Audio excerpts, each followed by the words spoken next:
Time which Warhammer is this? We are watching Warhammer Fantasy, and almost right off the bat, like I heard a little bit of it, and my bestie said something controversial, and I'm like, God, and I was like, God damn.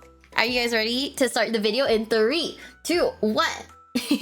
Controversial statement. I like when people get into Warhammer. It's always a joy to have more people to play with and interact with in the hobby space. It's a new chance for me to try and convert someone, anyone, into accepting that the Eldar are actually really cool and interesting, and please just for 5 minutes stop saying elf bad. But Bestie, I don't know how to tell you this, but the Conehead is too funny, and I cannot look at it like in a respectable way, Bestie.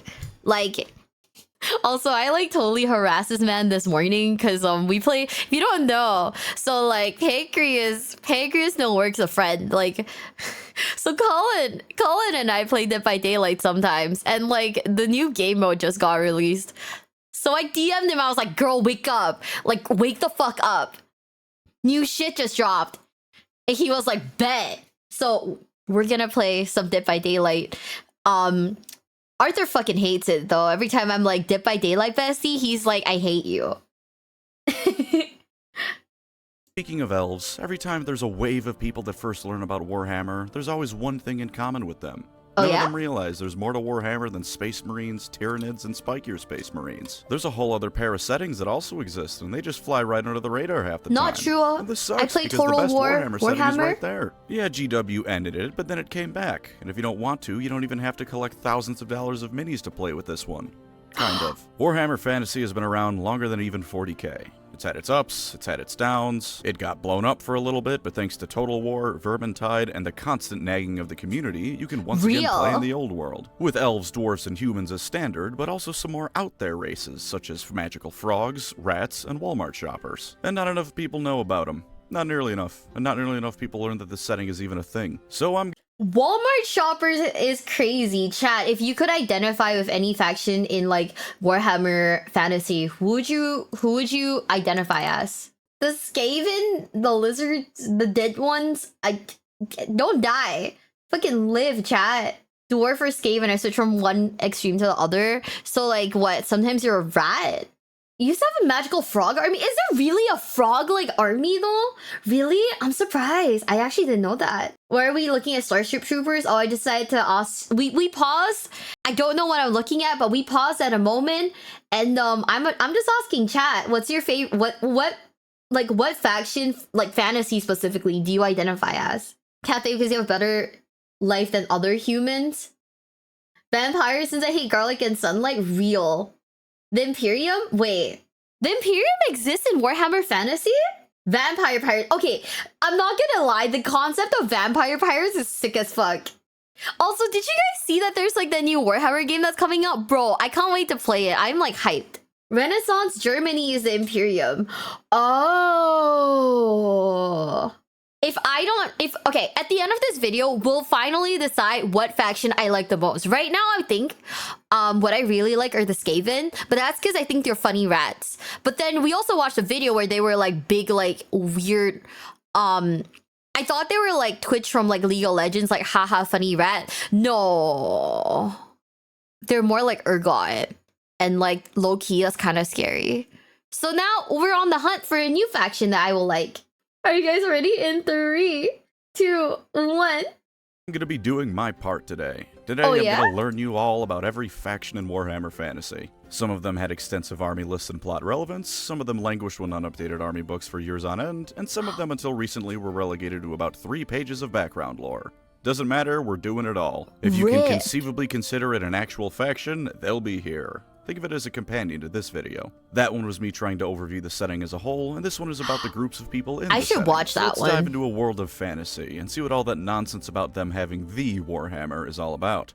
But you're about to start listening to me list off all kinds of factions. And do you know what you could be listening to me with? Raycon and their Everyday Earbuds, the sponsor of this video. You know Raycon's what? Everyday Earbuds We're gonna are some watch of the finest this. available on the market. And We're gonna watch this. Let my bestie get the bag. Extra mile. Let's just get right into the features of these bad boys. Multi-point connectivity, so if you and someone else want to share the music, you can with no problems. Active noise cancellation, because sometimes the outside world just needs to take a step back for a bit. You get and a new sleek ergonomic design. You get a Raycon, and you can share connectivity with someone, right? How romantic would it be to just sit with like your partner? You just sit with your partner and you just listen to like fucking an audiobook like Horus Heresy. You know?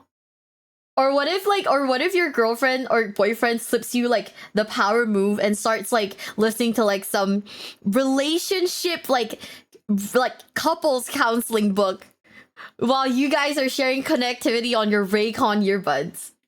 The sound only comes out the L. Oh, really? Step one, get a girlfriend. Okay. Listening to Horus Heresy, your partner while painting minis is goals. You know?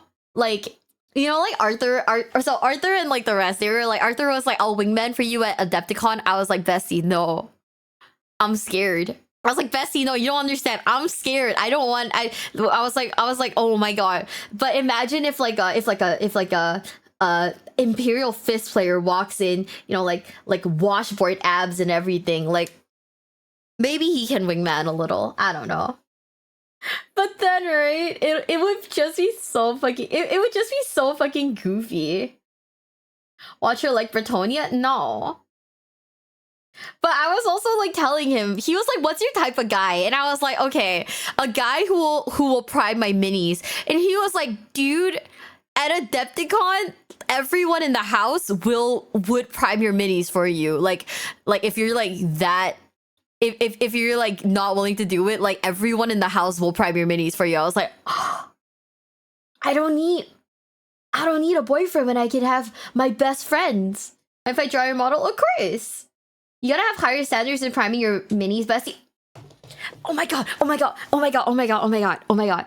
Okay. Did I tell you guys about the most like cringe interaction I've had so far with like a Warhammer person? Did I tell you guys? It's so good. So like this one guy like hits me up and he's like, I heard you like Warhammer. And I was like, yeah.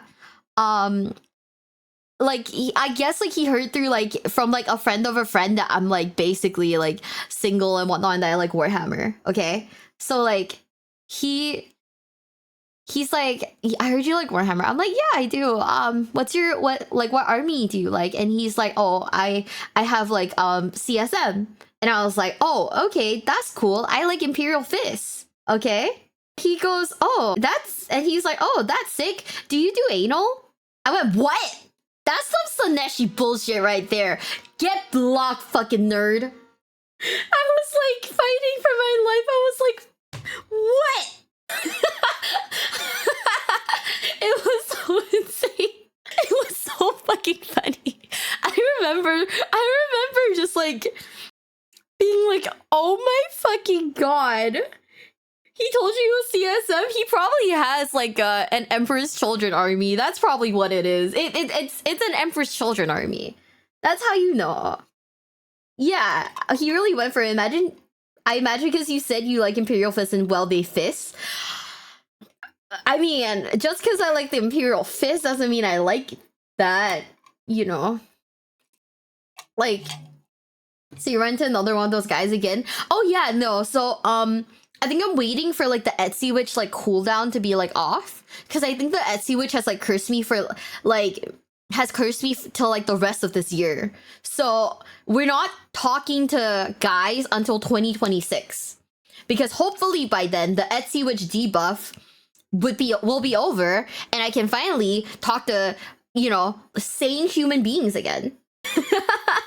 It's so fucking funny. I just remember like sitting there and like the problem is that this was like a conversation, like this was like a Discord call, because this was like in my friend's Discord server with other people in it, and I'm pretty sure it was like my friend was in there trying to wingman this guy.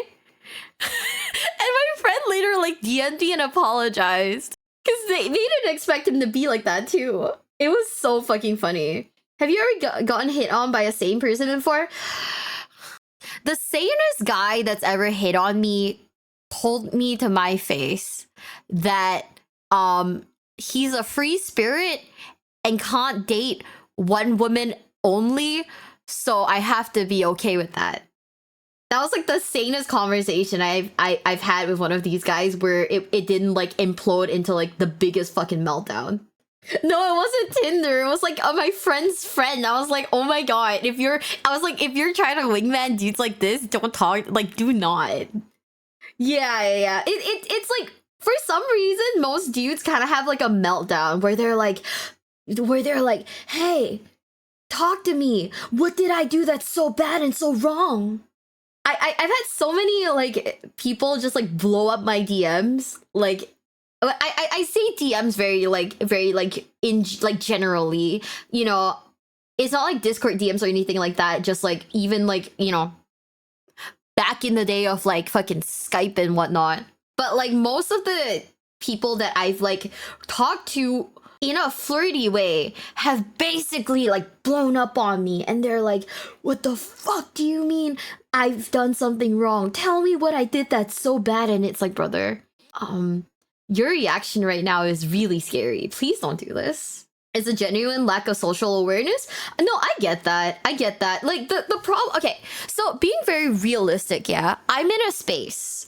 Most of my niches, most of my hobbies, they're all very like socially awkward. Like the community, they're all like socially awkward. I wouldn't say they're the most aware. So I totally get when people are like, you know, a little like this, you know, when they're a little socially unaware. I just need people to not like go from like 0 to 100 like that, because that shit's scary, you know. Flaming chat, I would never flame chat. For next Halloween, I'm gonna dress up as an amalgamation of all the people Miwa dated. You know, dress up as a giant fucking rat. Dress up as a rat. That's what it is. Like, I'm not saying I hate guys. It's not, that's not my point. The point is that socially unaware people in general, I don't mean only men, by the way. Socially unaware people are sometimes very scary. Yeah, it's sometimes they're a little scary when they like freak out and they're like, oh, you know, well, fuck you then, cause you didn't like do this. And it's like, brother, I do not owe you anything. I don't owe you a conversation. I don't owe you my number. I don't owe you anything. So please don't speak to me in that entitled tone. You know? I think that's more where I'm coming from than anything else. Not really like, oh yeah, people bad. Dude. Wait, let's get back to Raycons. What the fuck am I doing? We went from like Raycons to like oh man. Okay, we've done it again. Anyways, let's go through this ad because now I'm embarrassed that I've been yapping. Okay, 3, 2, 1, ah! To make them look and feel better than ever before. It's even got a cool protective case to keep them nice and safe. I've got them Hell colored in yeah. nice purple in a galaxy-themed case. It's got a nebula on it and everything. It's nice. You can get them in other options, though. There's plenty of colors to choose from. You know what's better than that? A 32-hour battery life that gets 90 minutes of battery per 10 minutes of charging. I forget to charge my headphones pretty often, and combined with my complete and utter lack of patience, that's usually a bad thing. But the everyday earbuds got my back. You can just charge them up for a little bit, and they're good to go.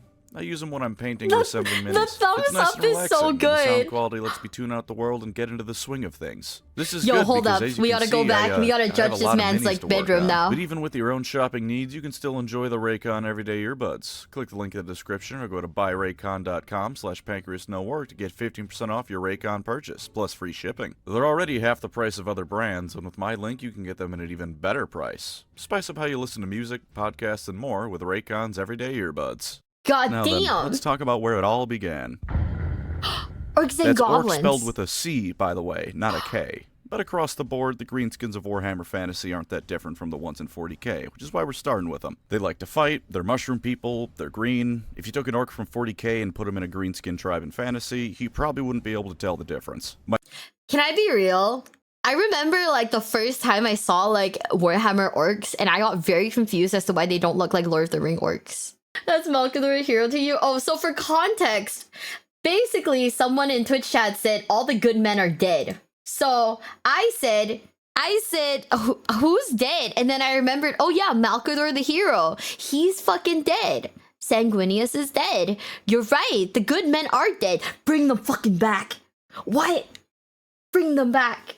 Cause green is the best. Green is I just remember like all of my like fantasy knowledge at that point in time had come from like Lord of the Rings. So I just remember like, oh my god, why do the orcs look different? I don't get it.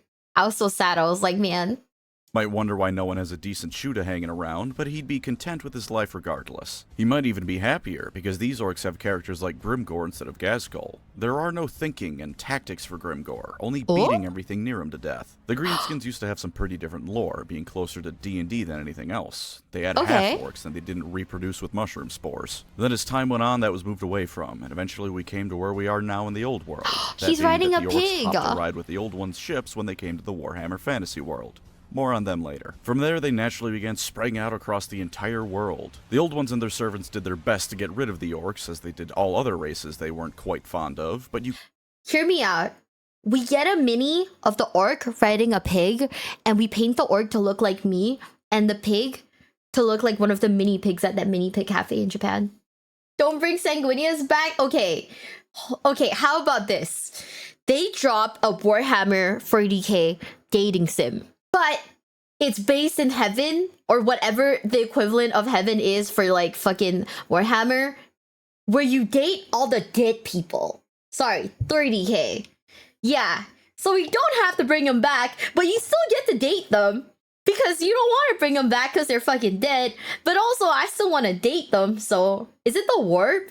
I would... Bro, I fucking die too. I'd be like, oh yeah. Fucking Sanguinius, come here. Come to mama. Celestine's host of the dating reality TV show. It would be so good. It's just held all the way down. Okay, dating in the warp. Who is in the warp and who would you date? That's not like Sanguinius. Sanguinius, easy answer. She's going off for a dating fantasy again. Okay, blame Warhammer because they mentioned me in like a 40k yaoi dating thing context. And I was like, well, no, but they should just date me instead of each other. See? Maybe one of the several billion dead elder women? Aw. Oh, Crow's in there? Oh. Okay, but isn't like Crow like also a little crazy? Yeah, he's hunting Lorgar? Okay, if anyone says that they would date Lorgar, I will drop kick you on fucking God. I don't think Crow's crazy. I think Crow's like I don't know. I feel like all of them are like a little like mentally unstable. Vulcan, I can understand. Okay, real. Stress has gotten to him. That's what I was thinking. He's on a vengeance for terrorizing Lorgar. He's too busy to date then. Like, imagine getting in between a man and his like mission. It couldn't be me, chat. Does Ferris Manus still have a hidden death? No joke. There is like an actual dating sim where you get to date like a what are they called? Like a Dullahan? Like the guys without heads, right? And like straight up, yeah. Why I played that game? Why is the guy without a head? Like, bro does not have a face, but he has one of the best like character routes where you genuinely feel like this man loves you. You played Dead by Daylight dating sim? Oh yeah. Turns out I'm actually bad at dating sims if I don't have like a walkthrough. So surprise to absolutely no one in the fucking chat. I have no Riz. There's fan art of Ferris Manus as a Dullahan leading the Legion of the Damned. It's awesome. Bro, I randomly, like, I went on, like, this rabbit hole last night before bed, and that's why I, like, woke up, like, that's why I was, like, doom scrolling in bed for, like, an hour, because I went down this, like, rabbit hole of, like, Chinese artists drawing, 40k, like, drawing the Primarchs, like, really sexy. Isn't that more goon scrolling? Do you use to translate dating sims? No, I used to translate arrow gaze. I was paid to translate arrow gaze as a job. So, like, you know, part of my job was playing it to make sure I understood the context. And I was like, brother, I don't know how to tell you this. I don't think I need to understand the context. Arrow... But I still do... No, I don't do it anymore. Eroge is like a erotic games, essentially. It's like the Japanese term for it. It was so bad. It was so bad. Gooner shit? Yeah, they paid me. They paid me to translate Gooner shit. Hey. There's a lot that I wouldn't do for money. But translating Gooner shit, now that's something I do for money. Making the Gooner shit, absolutely not. Oh, hey, look. Oh my god, you're right. It's a dinosaur in the back. Oh, he's so cute. He's so baby. They paid Bessie Chauncey and They fucking did. It probably is hard. Bro. I love the dinosaurs. Like, if playing the Lizardman class means I get to paint like dinosaurs, like for realsies, I do it. The floating toad is Mazda Mundi. See, I don't care about the frog. It's all about the dinosaur for me. Exactly my point. Aw, man, that, you know, you get to paint lizards riding dinosaurs? Okay, but what if we don't have the lizard and just have Donosaur? They have T-Rexes? Fuck! T-Rexes are so good though! Oh man, T-Rexes are so fucking good though!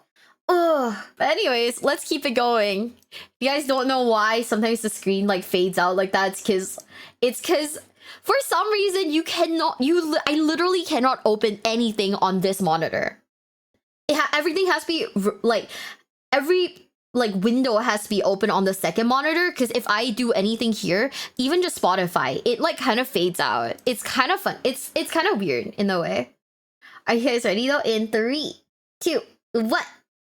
You can't get rid of the orcs once they're on a planet. It's just not Okay. possible. So Okay. nowadays, if you wander around a given area long Oh my enough, God, chances are you'll mammoth. find some greenskins Wait. kicking about, making things worse for whoever No, that's a lives there. pig. The orcs themselves are one of the biggest similarities between the two settings. The biggest guy is in charge of the tribe, and if you get a real big boss, he might be in charge of multiple tribes. And Do when they you have get a the red really big boss, you orc can get a thing? whole proper WoW going. When this happens, you Wow. usually get a whole lot of dead humans and dwarfs. Painting something red still makes it go faster, painting it blue makes Yay. it luckier, and can block arrows from killing the blue-painted orc. And they still love looting. Not nearly as much as in 40k, but you can always find an orc in a tribe wearing dwarf plate armor or wielding a human greatsword he grabbed off a corpse. They do have some more Oh. savage brethren who judge other orcs for using things like basic tools or digging a pit to shit in rather than just letting it drop where you stand, but aside from being a bit more magical, those orcs aren't really all that different. Where you get the biggest change, though, is with the goblins. See, in 40k, grots are an entire species of plot irrelevance to the orcs. You'll get one like Makari once in a blue moon who are allowed to be in the shadow of the spotlight of a far more famous orc,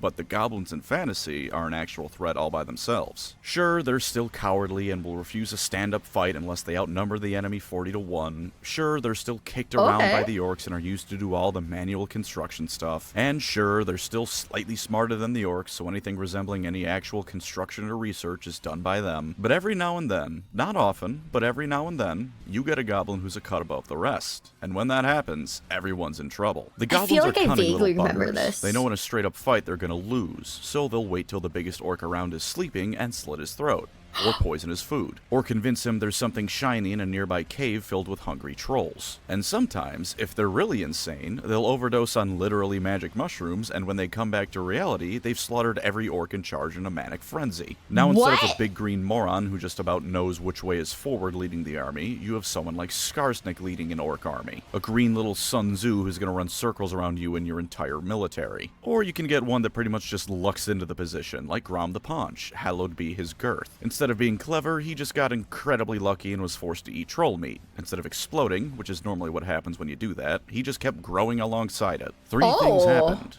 1, he got so incredibly fat he'd beat rival orcs by sitting on them. 2, he became a legend among goblins everywhere, the alpha male fantasy they all wish they could be. And 3, he nearly No. ended the world by sailing from the equivalent of the Middle East or Africa to the middle of the Atlantic and destabilizing the High Elves. If you like grots but wish they could, do anything important ever, maybe take a look at the goblins. Their history really isn't anything special though, mostly because they're greenskins and what you see is what you get. Usually, they beat each other up. Every now and again, one of them beats up enough orcs that he convinces them all to go beat someone else up instead. This Is he actually peak male physique, or is that a meme? Please tell me that's a meme, because I can't tell. Yes, he is. Meme peak for goblins? Bro, man's built like a fridge. Judge goblins too harshly? They got their own fanfiction of shroom addicts. It's like skooma then. Peak goblin at least? So about the Imperium economy, there are many money in circulation from what I know. Like now in the world, the Imperium itself doesn't ask money but research like men from the Astro Militar. Miwas are goblin. I'm not a fucking goblin. Reggie said best men want to be him, women want to be with him. I don't know about that. If he can kill people by sitting on them, that sounds kind of dangerous, chat. Sounds a little dangerous. You telling me it's not? That sounds a little dangerous. I don't know. What are you then? A rat?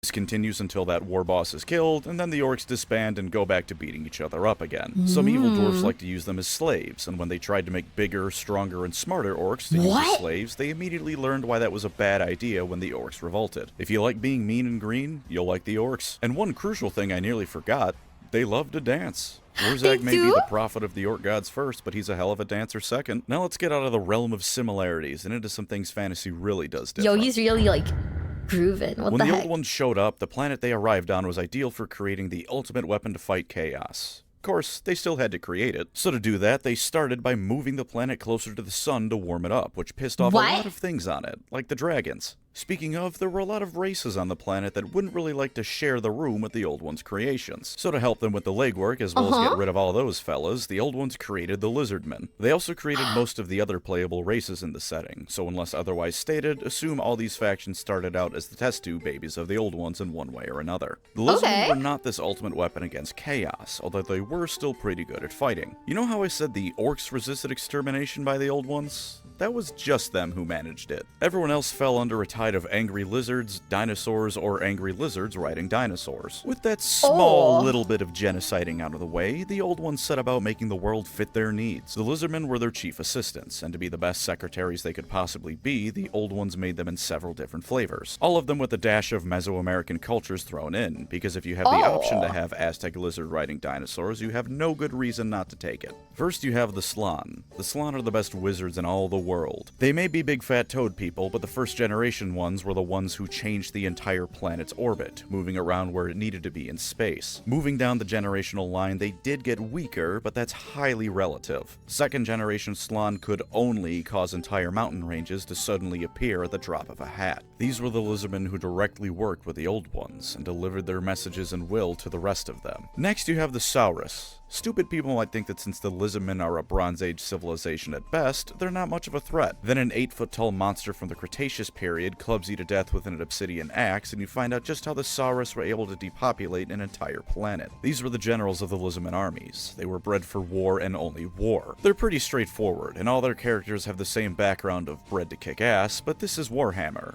That's a feature, not a bug, and they break it down to its simplest possible form. What? Next are the skinks. They're little chibi gecko axolotl things that do to the day-to-day management of Lizardman society. Did you just call them little chibi lizardmen? Oh my god, my bestie is fucking brain. Oh my god, okay. Hi besties, it's me, Miwa, and if you're enjoying today's video, please consider subscribing, okay? Like, please, please, please, please, please, please, please, please, please, times 1,000,000,000. I'm like, really asking this of you, ne? I'm gonna DM him, I'm gonna be like, what's up, you nerd? I'm gonna do it. I'm gonna be like, chibi gecko axolotls? Oh my god, you're like a weeb or something. You need a building planned out or to do basic diplomacy, you send the skinks. They're also skirmishers. When the trees start speaking great planese, it's the skinks doing it. They've even got their own god all to themselves, Sotek. It was a bit of a controversy when he came around at first, but the rest of the lizardmen seemed content enough to let him be worshipped. Finally, we have the Croxagores. They're alligator men. They build the buildings and gator death roll all over enemy armies. That's it, but that's all they need to do. When Chaos first came and the Old Ones fled, the Lizardmen had to figure out how to not only survive, but continue the Old Ones' work in their absence, which they sort of have been pulling off a little bit. They held off the invasion at the cost of almost all the first Slan and most of their spawning pools, turning them into a very numerically disadvantaged race. Not that this stops them from still sometimes rampaging across the world, but they are largely held up in the jungles of Lustria nowadays, also known as South America, because Warhammer Fantasy is just Earth if someone with really shaky hands drew a map of it. They're isolationists, the Slan will spend centuries of their time meditating on the few plaques the Old Ones have left, and they really hate when tourists come to Lustria because it's usually to steal those plaques. They're all gold, you see, because gold doesn't tarnish or rust. Convenient for writing things down in a jungle, less convenient when all the warm bloods come to steal the shiny stuff. If you see a Lizardman army, you're either screwed because the Great Plan dictates your death, or screwed because you're somewhere they don't think you should be. Very simple faction, but again, that's a positive. Sometimes being dino-brained is the way to go. The also Empire known as of the Man. Imperium, but not as awful. So this is Collins, man. Right here. This is Collins, man. He sends like emotes and stickers of like when we talk, I'll send him like Chikawa memes and he'll send Carl Franz and I'm like, okay. And I was like, hey bestie, is this the hammer in Warhammer? And he was like, he was like, it's one of them. I was like, okay, that answer works for me. It's John Warhammer, the Warhammer. Oh, is this the Warhammer? It's not a Warhammer, it's the Warhammer. Yo, okay. Damn. Don't tell Teklas this. I tried really hard to find Carl Franz like yaoi for him too. I tried really fucking hard. Like really hard. These guys are the default protagonist faction. They're the strongest nation of men in the world, and that's no meaningless boast here, because there's actual competition they have in that department, unlike the Imperium. They formed about 2,500 years prior to the setting's modern day, when a pretty cool dude named Sigmar was born. Sigmar had a dream, uniting the scattered tribes of barbarian into one unified nation of mankind, to drive back the darkness and bring peace to the land. He did this chiefly by beating up everyone who disagreed with him, but in fairness, most of them deserved it. If this sounds familiar, let me just remind you that this guy was here first. Plus, Sigmar realized that outright killing everyone just because they disagree with you is perhaps a bad idea that will lead to problems later down the line, so he settled for only beating them up. Sigmar didn't just beat up people, though. He also beat up a lot of orcs. Like, a whole lot of orcs. So many orcs that the dwarfs swore eternal friendship with mankind, because if Sigmar is so kick-ass, surely the rest of humanity can't be that bad either. He united most of the tribes of man in the area, and you better believe I'll come back to the most later, and formed the Empire of Man. 50 years later, he just up and left. A little bit after that, he became a god, and the Empire soon worshipped Sigmar as the chief god of their pantheon. The Empire is pretty unique as far as fantasy factions go. Usually a fantasy setting will reach the medieval era, and then very explicitly never move past that for the next trillion years of its history. You know what's my favorite thing about all of the art? It's that the horses just look incredibly jacked, and I don't know why. But also, why is there like a little like weasel thing on his head? I have several questions. Have you ever seen a horse IRL? No. I've seen a horse from afar. On Wednesday, I returned to Warhammer World. Here's some news. Buckman's has expanded their alcohol menus. Now they got vodka one.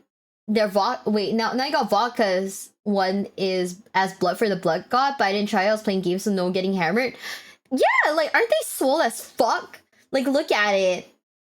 That's a lion? Bro, why does it look like a weasel? Am I, like, going crazy? More horses are like that, though. I mean, I guess, like, having the little face, like, plate helps, because, like, at least they can't get headshot, right? Have you ever seen a warhorse? No! Horses are just built like that, bro. I still want to go to like touch fucking wood, touch fucking grass, touch whatever. But I still want to go look at Oguri Cap before, you know, like Oguri, you know, does the funny thing. It's supposed to be a lion. I'm sorry, it looks like a weasel. I feel bad. Sorry, not Oguri Cap. Gold ship, funny thing? Yeah, before gold ship, like, keels over, I guess, is the term for it. I don't know. I just want to go, I want to go see a, like a proper, like, horse. Look up drawings of lions from, like, the 1400s, you'll understand. Oh, yeah, no, like, 1400s, like, painting was, like, they all look kind of goofy. Well, dude, the image is a depiction of Richard Harf of Lion, the English-French king. Man, I don't know. I feel like with how goofy the lion looks, it's like less drippy now. Like the other side's like way more drippy. Okay. Like the other side's like way more drippy, right? Oguri, I know. Oguri Cap already did the funny thing. I know. I meant gold ship, my bad. On the real time of oh, I don't think my PC can run games that old, I'm sorry. For big cats, but don't quote me on that. Ooh. My kin's being called Weasel and Goofy. Okay, it's this one that looks goofy. I like lions as a whole. This one just looks a little goofy. European heraldry is too derpy. It looks kind of funny. It looks kind of goofy. I like it, but it looks funny. Like if I could get a model for this guy, I would paint that thing pink for obvious reasons. Some guy who worked on that is becoming sad in the afterlife hearing you talk about his lion. I'm sorry. Okay, you know what? The guy who painted this lion, I'm sorry. I don't mean to shit on your lion. I'm really sorry. I'm really sorry. The other party just has like more drip. Yeah. He would just be like a little like bright pink like goober. You paint everything pink? Well, that's not the point. The point is the goofy, derpy little lion should be in a cute color, right? We'll paint him to look like Espeon. Goofy ass lion. It's a reproduction of his helmet. The same lines on the banner. Bro, I can't. The Singapore like fucking lion also looks goofy as fuck. I'm like, yo, it feels like the people who drew this heard a general description of what a lion is and drew it based off that description. Pink was not available at the time. It's okay. It's available now. We'll e-girlify the lion. Sure. We'll do that.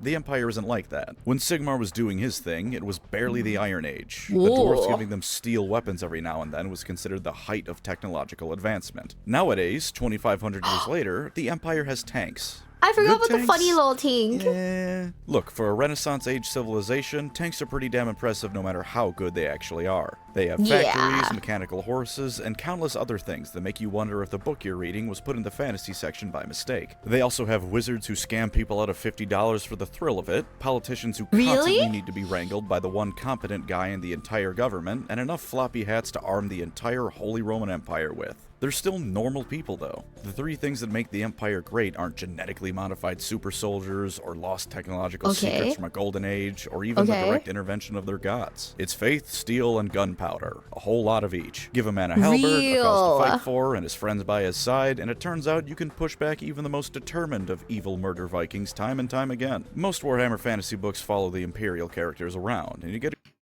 this guy's outfit. Like, this guy's outfit has no fucking drip whatsoever. What is that? This guy's called Balthazar Gelt. Oh. He looks like a bad guy in The Incredibles. That's what he looks like. Fuck. I'm sorry, bestie.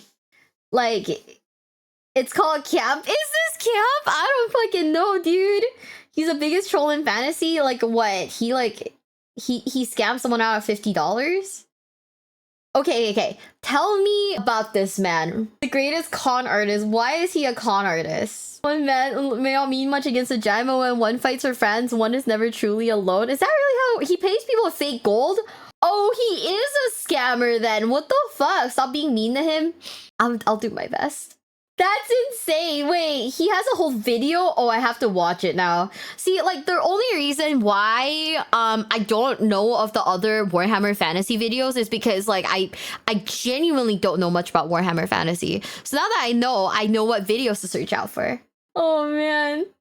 That turns to lead 5 minutes later? Oh my god. He has a moss because he had a magic accident. Ooh. Forget fake gold is paying for his trip with 300 copper. Oh my god. He is a scammer then.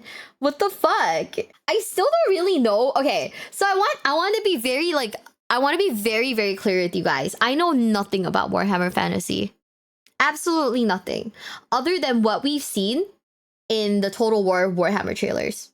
I know nothing else. So this is like my first like proper like sit down into Warhammer Fantasy. Yeah. Weirdest part is he can make real gold, but he makes fake gold anyways because it's often more work. Bro is low-key a Chad. What the fuck? That's the whole purpose of watching this? No? Yeah, it is. It's just that, like, I gotta preface it because sometimes in, like, the YouTube comments, people are like, what? She doesn't know anything about Warhammer fan. She doesn't know anything about the video she's watching. What the fuck? Tourist. It's very funny. The other day, someone called me a tourist because I said corpse starch is icky. And they were like, if you think that's grimdark, you're a fucking tourist. And I was like, oh, pardon me for not wanting to eat orphans. My bad, sis. Are you learning about Warhammer? You're planning getting into it? I'm basically like invested in like Warhammer 40k. Like this is very shameful. I have my own pile of shame now. But yeah. Are you gonna look into Age of Sigmar too? I just learned today that these are all separate things. Like, Colin, like, told me that they're all separate things. I was like, what the fuck? Okay. At some point I have to get like one of the guys to like help me out with it, like tell me like what are good videos to watch on the subject. But yeah, 777, hell yeah. I don't know. It's so fucking funny. Corpse Arch is icky though. No, exactly. Balthazar Gell is the Grand Patriarch of the Empire's College of Magic and a direct advisor to Emperor Karl Franz himself. Oh my god, he's like a scam artist with a job. Then that's good protein. You're just being picky. That's crazy, brother. I don't know about you, but I feel like I don't know. As a person with like in a privileged situation, the thought of eating another person's kind of gross. It's a pile of opportunities. You're not wrong. You're absolutely not wrong. Spread it on some bread. I'm not spreading cornstarch on bread, chat. That feels like a crime. No, I love when people drop like the most like gatekeepy comments because they were like, hey, you're a fucking idiot because you don't like this part that I like. The other, oh my god, one of my videos, I said war is bad and someone got mad at me. They were like, why are you saying that there's no good guys when clearly there are good guys? And I'm like, bro, I think war is bad in general, you know? Like, I think war is bad. I think that in a wartime situation, people will escalate to newer and newer atrocities, at which point there is no winning. Like, that's the thing. It's like, is there technically a good guy and a bad guy? Ish. But then like the steps that go into defending the peace are just escalations of like more atrocities, and that is what I don't feel good about, you know? That's what I don't feel good about. It's that the more technological advancements that are being made, the more ways that we have to torment other people. Live online because none of the actual game stores let us even talk. Yeah, I mean, it's fine. Like, realistically speaking, like, I'm not gonna be mad because random commenter like is trying to gatekeep me from like Warhammer. But it is very funny when they're like hey, how dare you think that this is too grim dark. Yeah, like it's not that like there's no good or bad guy. It's more like it's more like realistically speaking, it really doesn't get, there's no good outcome, you know, because no matter what, people are dying, you know? Sup, oh my god, is that Arthur Bessie? We're just talking about like the gatekeepy comments I get. Bestie, Arthur. Also, it turns out Warhammer Fantasy, Age of Sigmar are completely different things. Oh, I love gatekeepers. I love gatekeepers so much. It is so funny. It is like 10 out of 10. Please tell me how I've breathed wrong today in this video. Grimdark at least openly acknowledges that all war is pointless and the good guys are just the ones you like. Yeah, I genuinely think that. I think that like good guys are the factions that you like and everyone else is just like is the bad guy, essentially. Old world is technically different too, but just barely. Bro, I need like sticky notes on like a wall to keep track of like the different like Warhammer. They're different but also heavily connected. I think that's where the confusion came about. Because apparently there's Warhammer Fantasy, there's Old World, there's Age of Sigmar, and they all look vaguely similar. Where I'm like, huh? Which one's which? Ow.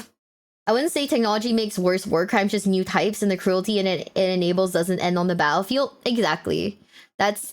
Yeah, I think that's basically my point. It's that like we find new ways to be cruel to one another, and that makes me sad. Someone needs to make a flowchart, but mostly it doesn't matter except between AOS and fantasy. I need someone to make like a war, like, you know, the For Dummies like book series. I need someone to make Warhammer for Dummies, where it like breaks down the differences between all of them, so I can just like zero in on that shit. I don't even know what you said, Arthur. That's how bad it is. AOS minis are so cool though. I'm gonna be so for reals. I walked into like the Warhammer store and I was looking at minis and I was like, okay, I can't tell the difference. I can't tell. Seeing someone in a dark hole and walking away, oh, that's really bad. Oh, that's really upsetting. Oh. Like, call me a tourist all you want. I have a lot of fun with the Warhammer games. Like, the games. That's my personal favorite. That's where I'm at. It's the video games. Very fun, very funny. I like building minis. Getting glue on my hands is a different story, but I like minis. That's most Warhammer fans, right? Or still going on same vid.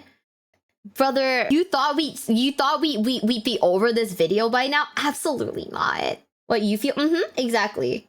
Sometimes you have a bad taste that hasn't defended itself yet. Like, well, it's hated because it's seen as a lazy cash grab. Instead of promoting or they just rebooted everything. And many say it's too slimmer for 40k. Oh boy. Okay, Arthur, I need your help, bestie. I need your help. I don't know the difference between fantasy and Age of Sigmar, and I need to find some of those Age of Sigmar lore videos. You wanna go to this first? Okay, that's true. Oh man, are you gonna? So when are you gonna play Aurelia on Tabletop Simulator? I don't know. So I don't think I'll play Tabletop Sim because like we have plans. Okay, I don't wanna like drop like hardcore plans. I don't know. Can we confirm it? I think we kind of can, but like the guys have said that they're gonna teach me. They're gonna physically teach me how to play Warhammer, like on like tabletop. Like they have like I think they've modified like the rules or something. Let me see. Wait, hold up, Arthur, are you here? Can I say like the points and everything? Am I allowed to? Yeah. So basically we're gonna be like building combat patrol boxes and like wait, how many points is it that we're gonna be playing at? I have no idea. It's just my homebrew rules for of 10th because 10th sucks. Oh, okay. Oops. Wait, hold on a second. Do me a favor. Are you free right now? Can you hop on call to explain what it is? Because I just realized I'm giving like the worst explanation because I don't actually know what it is. Sorry to, please, bestie, please. This is like asking like a 3-year-old to explain how to boil an egg. It's not happening. I can call. Let's go. Okay. Lock in, chat. Lock in. She won't be locked in. I'm gonna lock in. I just want to know why does this horse look so smooth? I was busy looking at his like drip that I didn't realize how smooth this horse looks. What the fuck? Are you guys ready? In 3, 2, 1. Get a good feel for just how fleshed out this land is through them. You've got the Heartlands, sure, places like Altdorf where it's interconnected with the wider world, magic runs through the very city through its colleges of magic, and elves and dwarfs can be seen regularly. Then you have backwater shitholes like Ostermark, where the people are outnumbered by everything nearby that wants to kill them, and guns are still a scary black magic invention for a good half the population. Or Averland, whose most noticeable trait is that they hunt halflings for sport there. There's halflings in the Empire, by the way. They can vote on the next emperor because they baked a previous one a really good meal. They also had a civil war over pie. Don't be a halfling in Averland. You're gonna decorate someone's mantelpiece sooner or later. So anyways, we're not gonna play Averland because I'd fucking die there. We're not gonna do it. Of course, this is still Warhammer, fantasy or not. Sure, I said it's not as awful as the Imperium, but it still has witch hunters who will burn you alive for being a wizard, or being a mutant, or just for being a bit too ugly, because that's also a sign of chaos mutation. And it's still a Renaissance Age civilization. For 90% of people, this means it's a medieval civilization, but you might see more pretty statues and paintings than your ancestors did. You're still probably gonna die of the water making you poop too much. They're bordered by the undead, beastmen are everywhere once you leave the city limits, and worst of all, they have people who have sex with horses for neighbors. The Empire is constantly on the defense. From orcs, from chaos, from beastmen, which are a different kind of chaos, and really anyone else who's feeling a bit bored that day. But the average citizen of the Empire will do their part to keep the hordes at bay, and at the end of the day, they did this for 2,500 years until the authors decided reality itself had to go, which is a Okay, hold on a second. We gotta run that shit back. Who does what with horses? He's not being serious? Oh, okay. Oh, okay. He means Bretonians. Okay. We're gonna lock in for the Bretonian hate. Are you ready? We're gonna lock in for that. He hates them. I gotta understand why. Pretty good track record. They're a human, relatable nation, like if the Imperial Guard got to actually be the main characters of 40k instead of Space Marine 9001, model on sale now for $60. It's grounded, with people having normal struggles, but also fantastical, with wizards and monsters being everywhere. They do have one ultimate ace in the hole, though, the reigning emperor, Karl Franz. The best statesman in the old world, the guy who wields the Warhammer. You know the one, the actual real-life Warhammer logo. That's his, and he's very good at using it. He's the kind of politician who could convince you into giving him everything you own and leave you thinking you got the better deal, but also the kind of person who wouldn't do that to you. He's got everyone's interest at heart, and overall, this guy's the best emperor in Warhammer. Not Warhammer Fantasy, Warhammer in general. Kiss my ass, corpse worshippers. This one can walk, talk, and beat you to death in the name of the Empire. If you like relatable folk with a touch of the fantastic, Sigmar and his people have your back. But I did say most tribes are united by Sigmar. Unfortunately, a couple weren't able to be integrated for one reason or another. Let's talk about the one that I like first. Kislev. Oh my god, I love them. Eastern Europe thrown into a pot and mixed to boiling until it coagulated into one Slavic specialty stew. They live in a frozen hellhole, which is also their country's greatest defense. They wear thick fur pelts. They have winged hussars. They also squat in the middle of a battlefield, because such is the natural state of the Kislevite. And vodka. Even the dwarfs and their genetically ingrained alcoholism respect the drinking skills of a Kislevite. Kislev's job in the setting is to face tank chaos invasions before I just they get love to the their Empire of like Man, polar which bears. they do pretty well. Half their cities are torn down in the process, but they're a hardy bunch. They walk into the winter snow, and when everyone occupying their land freezes to death, come back in and rebuild. Their religion is different from the Empires, and they view them as weak southerners, but the two nations are still staunch allies. Mostly because when the forces of actual hell are your neighbors, anyone else is gonna be a good friend. They're led by the Tsar or Tsarina of Kislev, because GW was worried you wouldn't understand which region this place is based off of. Many times, and indeed the last one before the world blew up, this was an ice witch, a handy person to have running your country when a raging blizzard is considered a mild day. You still can't play as Kislev in the old world, thank you GW for that extreme blue balling, but they had some pretty heavy redesigns, and a lot of the marketing for the old world did at one point feature Kislev. Here's hoping GW realizes that winged hussars riding bears is something people are interested in. Shame that sentence needs to be said. I don't know why anyone would ever need to be told that. I love the bears. These are those people who have sex with horses. When Sigmar was uniting everyone, they refused to join him, because obviously they were too good to join him. Did they have some super special magical secret, or a technology that could let them surpass the fledgling empire, or some other ace in the hole? No, but they copied the elves' homework and our French, so they decided they were too good to shack up with a future god and went it alone. Bretonia looked at all the cool advancements the empire was making, how it was a dynamic nation in a genre that usually gets to the medieval era and then freezes like it's going into cryo-sleep, and said no, we will not be doing that. We will be staying as medieval land. It is mandated by the government that technology will not advance, that society will never have any major upheavals, and that everything is just perfect the way it is. It's like that old decree the Pope made that declared crossbows were a blasphemous weapon, taken to be an entire society's philosophy. Bretonia is all about knights. Baby knights proving themselves, magical knights defending the realm and saving damsels, knights leading the country to further the goals and interests of the rest of the knights. Imagine King Arthur. That's it. Just imagine King Arthur stretched out to be a whole faction. The in-universe justification is that they saw high elf cavalry and just ran with the concept. Out of universe, it's just King Arthur and every medieval stereotype thrown together. You could, admittedly, say the same thing about the Empire and the Holy Roman Empire, or Kislev in Eastern Europe, but those are eras and places fantasy writers don't usually copy wholesale, so they get a pass from me. Bretonia is the land of almost every fantasy setting ever conceived since Lord of the Rings, and it shows. Unfortunately, they can afford to do all of this fantasy stasis, because an elf goddess is playing them like a fiddle. Their precious Lady of the Lake, also known as the Elf Goddess of Magic, chooses some super special knights to become Grail Knights. They sip from her chalice of bathwater, and when the now Grail Knight emerges, they're like supercharged D&D paladins. Bullets are an inconvenience, their armor is magically toughened, and their mounts never tire, so until the Empire invents the Gatling gun, they're able to keep being aggressive backwater dickweeds. So e-girl bathwater is real. The gamer girl bathwater is real. It gives them magical powers. Oh boy, had to go there? Well, I mean, he said bathwater. I was like, okay, understandable. And it was just an elf goddess like gaslighting them. That's fucking funny. The E in e-girl stands for elf. I assure you, chat, it does not stand for elf because I am just an idiot person. They're just like me for reals, for reals. Oh my god, chat. Does this mean if you drink the e-girl bathwater, you're gonna power up and be impervious to bullets? But it makes you British? I thought they were canonically French. Are they Oh no, they're like the mix, right? Ooh. Their Lady of the Lake is also a big barefoot enjoyer. That's crazy. If you start selling some, we could find out. Absolutely not. I am not selling my bath water. That's insane. That's insane fucking behavior. They're both okay. With enough Gatling guns, anything can be stopped, I guess. I mean, fuck, dude. Shit. Bretonia's England and France, it's all about that. Their naming sense is French. Ah. Only if the Lady of the Lake picks you. What if GW, hear me out, GW just needs to sell Lady of the Lake bathwater as like their new merch line.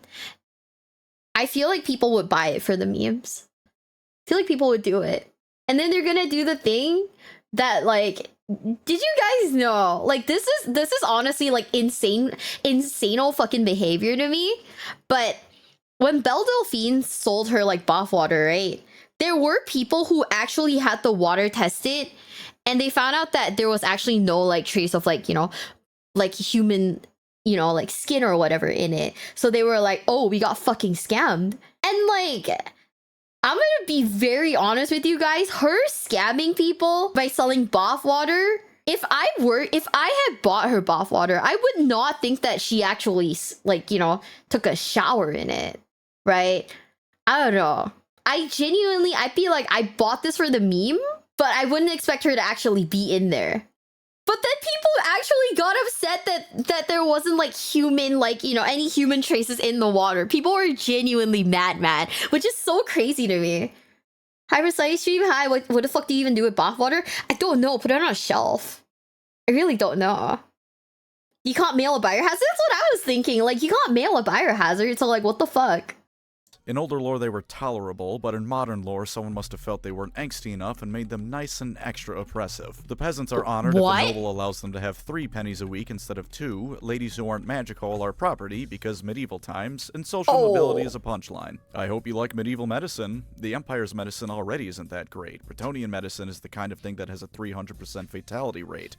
And horses. Everyone has a horse. Even the lowliest peasants have a horse that more often than not eats and lives better than they do. I like horses, but I don't like them that much. If you've ever been to medieval times and made that your entire personality, Bretonnia is a good faction for you. Because God is real and hates me, they're also one of the starter factions of the old world, so getting into Warhammer Fantasy nowadays is pound for pound fairly easily done with Bretonnia. In all honesty, pick them if you like them. It is on some level cool, because for as much shit as I was giving them for being generic and bland knights are cool. There's a reason every 5-year-old wants to be a knight and not a Landsknecht. I mean, for God's sakes, just trying to say that word is difficult.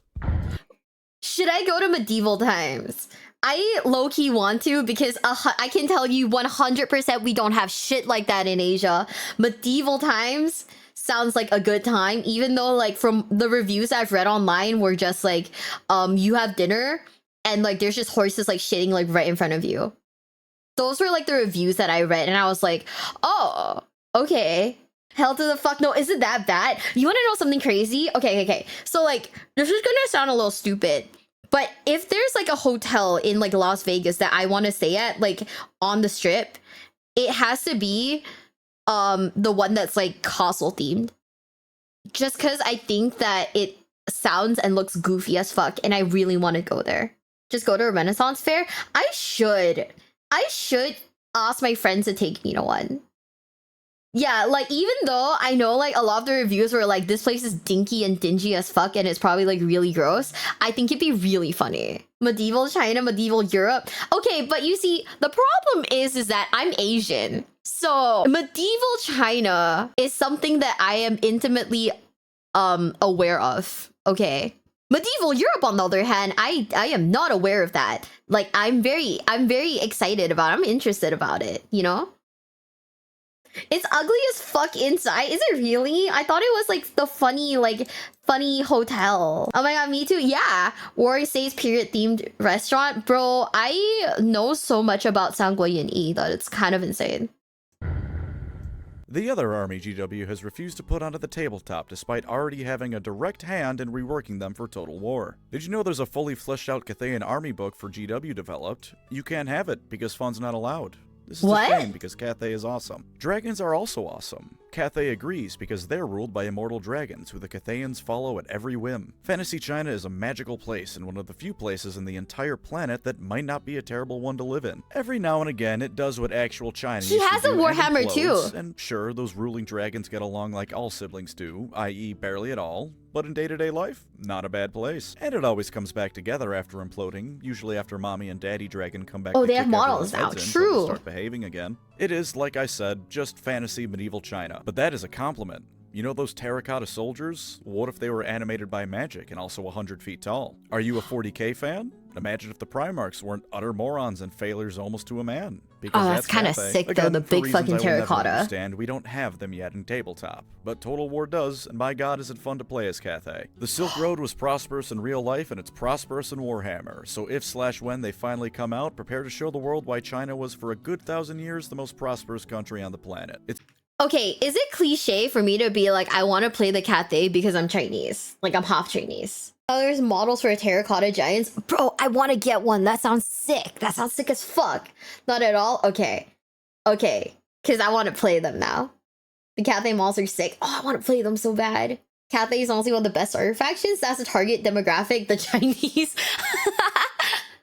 No, I fuck with that. I think that's so funny. I fuck with that. I kind of want to get like the terracotta stuff now because I think the big terracotta stuff sounds really cool.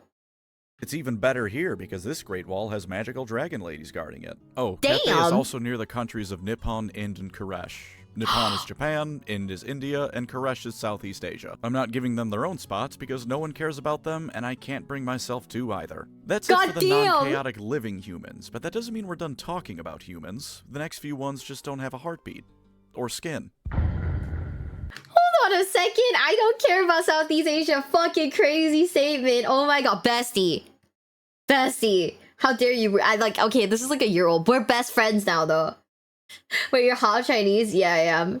We have no lore on Nippon, which is kind of surprising to me because you would think that like they make like fucking, I don't know, samurais or something, right?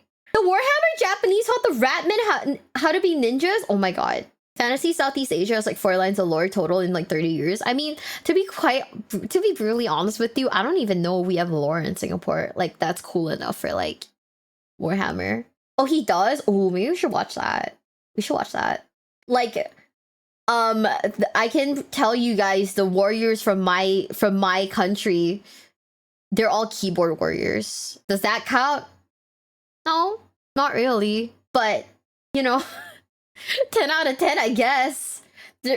All we do is like, he's rating his PC. Oh, god damn. Are most of them cats? I have no idea. They would probably have to make them like one of the cooler like Southeast Asian countries with like actual lore, just not my country specifically. All we do is just troll online and like yell. Oh, I don't know. Southeast Asian countries, all we do is essentially is just like point fingers at each other and yell. These are the bad guys when chaos is taking a break. Yo, Imagine let's Dracula, go. if you will. Now Dead by imagine Dracula Daylight. if he had a 100,000 strong army of zombies, skeletons, lesser vampires, and pretty much anything else that you could find at a Spirit Halloween. The total history of the vampires stretches back thousands of years, but for the purposes of this video, we're only going to go back a few hundred. We go to a fella named Vlad von Karstein, because if you He's haven't not caught on sexy. yet, this setting is allergic to subtlety. He showed up to the very on-the-nose empire province of Sylvania, which was a horrible place to live. It was covered in swamps, the people were dumb and afraid of scary monsters, and because this setting is what it is, they weren't even wrong to be so. When a peasant in real life says the witch made their family ill with the plague, it's baseless superstition. When a peasant in Warhammer says that, there's a good chance they're right. When a Sylvanian peasant says that, they are right. Vlad shows up to this province, marries the daughter of the ruling noble to become its next ruler, and despite being a blood-sucking vampire, this place sucked so hard it was a marked improvement. Even better, him and his wife Isabella actually loved each other. They had vampire kids like Conrad von Karstein, who was insane and liked to twist the heads off of peasants, and Manfred von Karstein, who was the worst. Of course, this wouldn't be Warhammer if I everyone remember was just this nice now. and peaceful, so one day Vlad had a brilliant idea.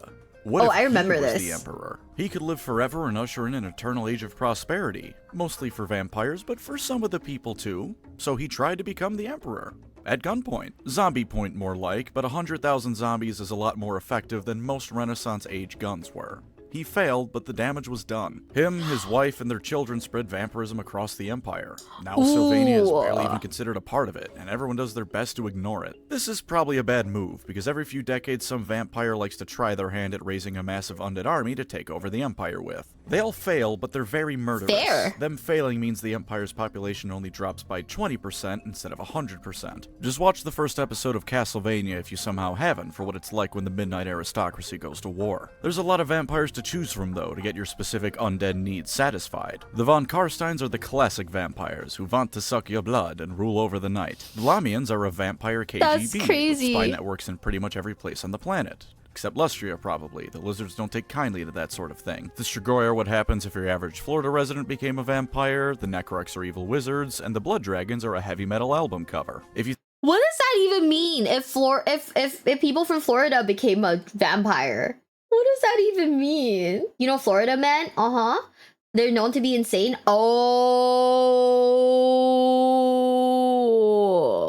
Oh, that makes sense. Okay. I get it now. Bath salts? I don't know what bath salts are. Florida's crazy? Okay. Everyone who's from Florida, cover your ears, okay? You're probably not crazy. I was in Florida this weekend. Oh, God. A guy from Florida ate a guy's face. I'm not gonna lie. One of the things that come on my timeline from time to time are like driving-related crash-out videos, and half the videos are from Florida. I like Florida. Disney World's there.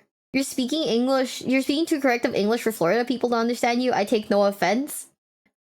Florida man bites off man's face after consuming bath salts. It's a news headline. I remember.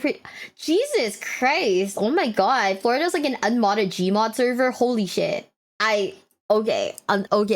I just thought Florida had haha Disney World and Epic Universe. Fuck. Okay, we're gonna keep it going. You thought it was kick-ass when Dracula sent the forces of hell to wreak havoc on the living? You'll love the vampire counts. But I did mention that some of the undead don't have skin, and vampires usually have that at least. For those fellas, we need to go further south. Tomb Ancient Kings. Egypt. Ancient Egypt. Ancient Egypt. You now understand the basics of the Tomb Kings. Once upon a time, thousands of years in the past, the lands of Nehekara were prosperous. Yo, he's kinda They fine. had regular contact with their gods, magical constructs to defend themselves with, and when they had a good king like Setra, they would sometimes go on to conquer half the world. Then a fella named Nagash was born. He's awful. This man was a monster through and through. He's really smart, He though. sucks. Smart enough to capture dark elves and force them to teach him dark magic, which usually humans can't do. Smart enough to invent necromancy with what he learned. Smart enough to overthrow his brother, the king, and take over most of the land with his undead forces. And he's also quite powerful with his magic. He was eventually overthrown and cast into the desert where he died, but he invented necromancy. Death is a suggestion for him. Such is his power. When he inevitably came back, he discovered someone had stolen his research notes and used them to make vampires. He made those vampires his generals, and no, they didn't have a choice in the matter, and then decided ruling just Nehekara with undead wasn't enough. So he formed a plan to kill everyone in the region at once, resurrect every corpse on the planet, and take over the world with his World War Z undead army. Part one of the plan went off without a hitch. It was only through the intervention of the Skaven, who I promise you will love, and the last living dude in the region, which kept most of Part 2 from happening. Then everyone in Nehekara promptly stood back up, realized their hearts were no longer beating, but they were still standing, and things got messy. Imagine Game of Thrones before it became horrible, with all the political fighting over who gets to be king. Now imagine Game of Thrones if every single person who was ever the rightful king was now alive at the same time fighting over what was their throne. Not they believed it to be their throne, or they wanted it to be their throne. It was the throne they sat on once upon a time. And also they can respawn. And also, most common people were mindless undead skeletons who had the flesh flayed from their bones with the desert winds and could only follow basic orders, like kill that guy who thinks he's the real king. This does not a stable nation make. Luckily, the priest woke up that Setra guy, who cockslapped everyone until they started behaving again. Now the Tomb Kings no longer have skin, have no clear path to achieve immortal bodies to feel with again that they so crave, and no longer have the backing of their very gods. Fortunately for them, death is more of a suggestion. They can still use magic, even if not quite as good as it was when the gods were helping, and they now have eternity to do whatever they want, as long as it doesn't involve some sort of physical sensation. Sometimes they still fight amongst each other, sometimes they spend their newfound immortality pursuing whatever hobbies they want, and sometimes they sail all the way from Egypt to Sweden and burn half of it to the ground because someone stole their hat. And on the rarest of occasions, a tomb queen will tell a strapping young lad that if they still had functional genitals, she'd fuck him so hard the experience would kill him. What? What the fuck? What the fuck did I just hear? Yeah, that's canon? Is it? Is it? The Gotrek and Felix books get wild. Felix got hit on by an undead tomb queen. Oh. For Florida Man jokes, it's... Wait. The actual reason for Florida Man jokes is that there's a law in Florida that makes most government records publicly accessible. This includes arrest records. So if we're being fair... Dude, there's a video that I want to watch with you guys. That's like, why do CVS's like attract cars? Felix is an insanely handsome man. Wait, don't tell me. Is Felix the guy with the beard? Because I feel like you guys would vastly prefer the guy with the beard. That's Gotrek. Oh, okay. So Felix is the twink in the back then. What the heck is that? Oh, Mighty Cetric. Great. Oh, that's a lot of words. I'm not reading that, bestie. That's a lot of words I don't know how to read. I get it now. You know, deserts once oceans? Yeah. Gotrek definitely sounds more like a dwarf name. I don't know. With like chat being like, oh yeah, Grom is like my Oshi. That's my male fantasy. At this point, I don't really know if you guys are like memeing when you talk about handsome men anymore, you know? One of Felix's girlfriends also became a vampire. Goddamn. That's fucking insane. She don't trust us? See, you guys are like, the sexiest man in this series is Grom. And it's like, okay, I have so many questions. Vampire girlfriends also in Total Warhammer? Ooh, those are a few aside. That's way too long. That shit's way too long. I'm happy for him that he has that many titles. Bro, okay, so Felix is the twink in the back. Understandable. Please do ask these questions. Do I really want to? I know you guys are gonna be like, oh yeah. Like, okay, chat. Between the two of them, who would you do? Okay, is Felix not the twink? Felix canonically is a stallion? God damn. Why must I choose? See, chat's like saying Gotrek. What the fuck? Is this not a twink? Oh, sorry, the stud in the back then. See, YouTube chat's like, I fuck Gotrek. And then like Twitch chat's like, I fuck Felix. You guys are like, you guys can share. What's wrong with twinks? There's nothing wrong with twinks. Humans just kind of look like twinks when next to a dwarf. You know? I want to be Gotrek. Oh, male gaze versus female gaze. Yeah. Get these two. Oh, okay. It's got that Bard Riz. I gotta learn that shit then. Okay, in this picture, he's kind of he's kind of twinkish compared to his bestie over there with the muscles. The greatest rat ever. Okay, Donna, that's a crazy fucking statement, and I'm gonna pretend like I didn't read that because boy, my eyes just glazed over. Okay, let's keep it going. Now that we've gotten we've gotten the who would you rather do, Felix or Gotrek discussion out of the way, let's keep it going. They're very fun. They're true neutral to the core. Some of them want conquest, some of them just want to find new hobbies, some hate the living out of jealousy, some don't care either way as long as they serve, and some go out of their way to find human members to recruit for their court because it reminds them of what they've lost. If you can think of a motivation, there's a Tomb King that has it. It's a very simple thing to know if the Tomb Kings are for you or not. Do you like the Mummy? Do you like ancient Egypt? Have you ever wondered what it'd be like if the Sphinx came to life and started crushing people like Godzilla? Tomb Kings are perfect for you then. And hey, look at that. They're the other starter faction for the old world. Now you can get into fantasy proper without people like me dismissively calling you a horse molester. So now we can leave this region of the world and indeed humanity, and I have forgotten 4 human nations that deserve at least a little bit of credit. Shit. Tylea is Italy during medieval/Renaissance times, so it's thousands of city-states smushed into one country. It's right next to the Skaven capital.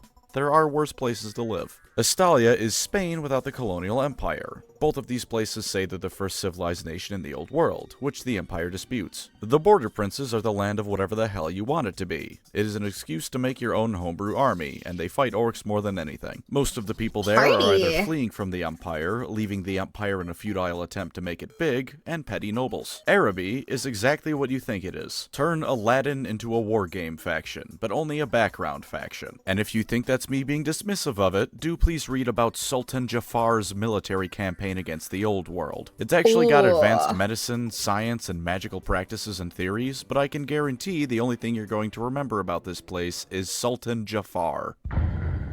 Wait. Wait, We're going to start by why? clumping all the elves together, because their backstories are all very interconnected. Don't worry, they'll each get their own time to shine. Once upon a time, there were just elves. The first species created by the old ones to fight chaos, they were made to be elves. Arrogant, long-lived, and short of the This slum, sounds were the like best WoW. wizards around. Then chaos descended, the old ones pissed off, and the elves had no idea what the hell to do. Eventually, a cool elf named Kalidor made a magical vortex, the chief cool elf Anarion grabbed a cursed sword that killed a whole lot of demons, and then everything cooled down a bit. Anarion disappeared, but they elected a new king, so all was okay. His children with his first wife even showed back up to be a bloodline of legendary heroes, though they're also cursed because of that sword. Then Anarion's second wife told their son Malekith that he should be king, convinced him with her boobs because family trees can be shaped like Christmas wreaths if you don't mind being a freak, and a civil war broke out. Malekith walked into a sacred fire to prove his worth, whereupon their chief god lit him on fire. Him and his mother kept trying to take over the home continent of Ulthuan. They nearly unmade it when they realized they couldn't, and then the newly formed Dark Elves were forced off of it to go live in Canada.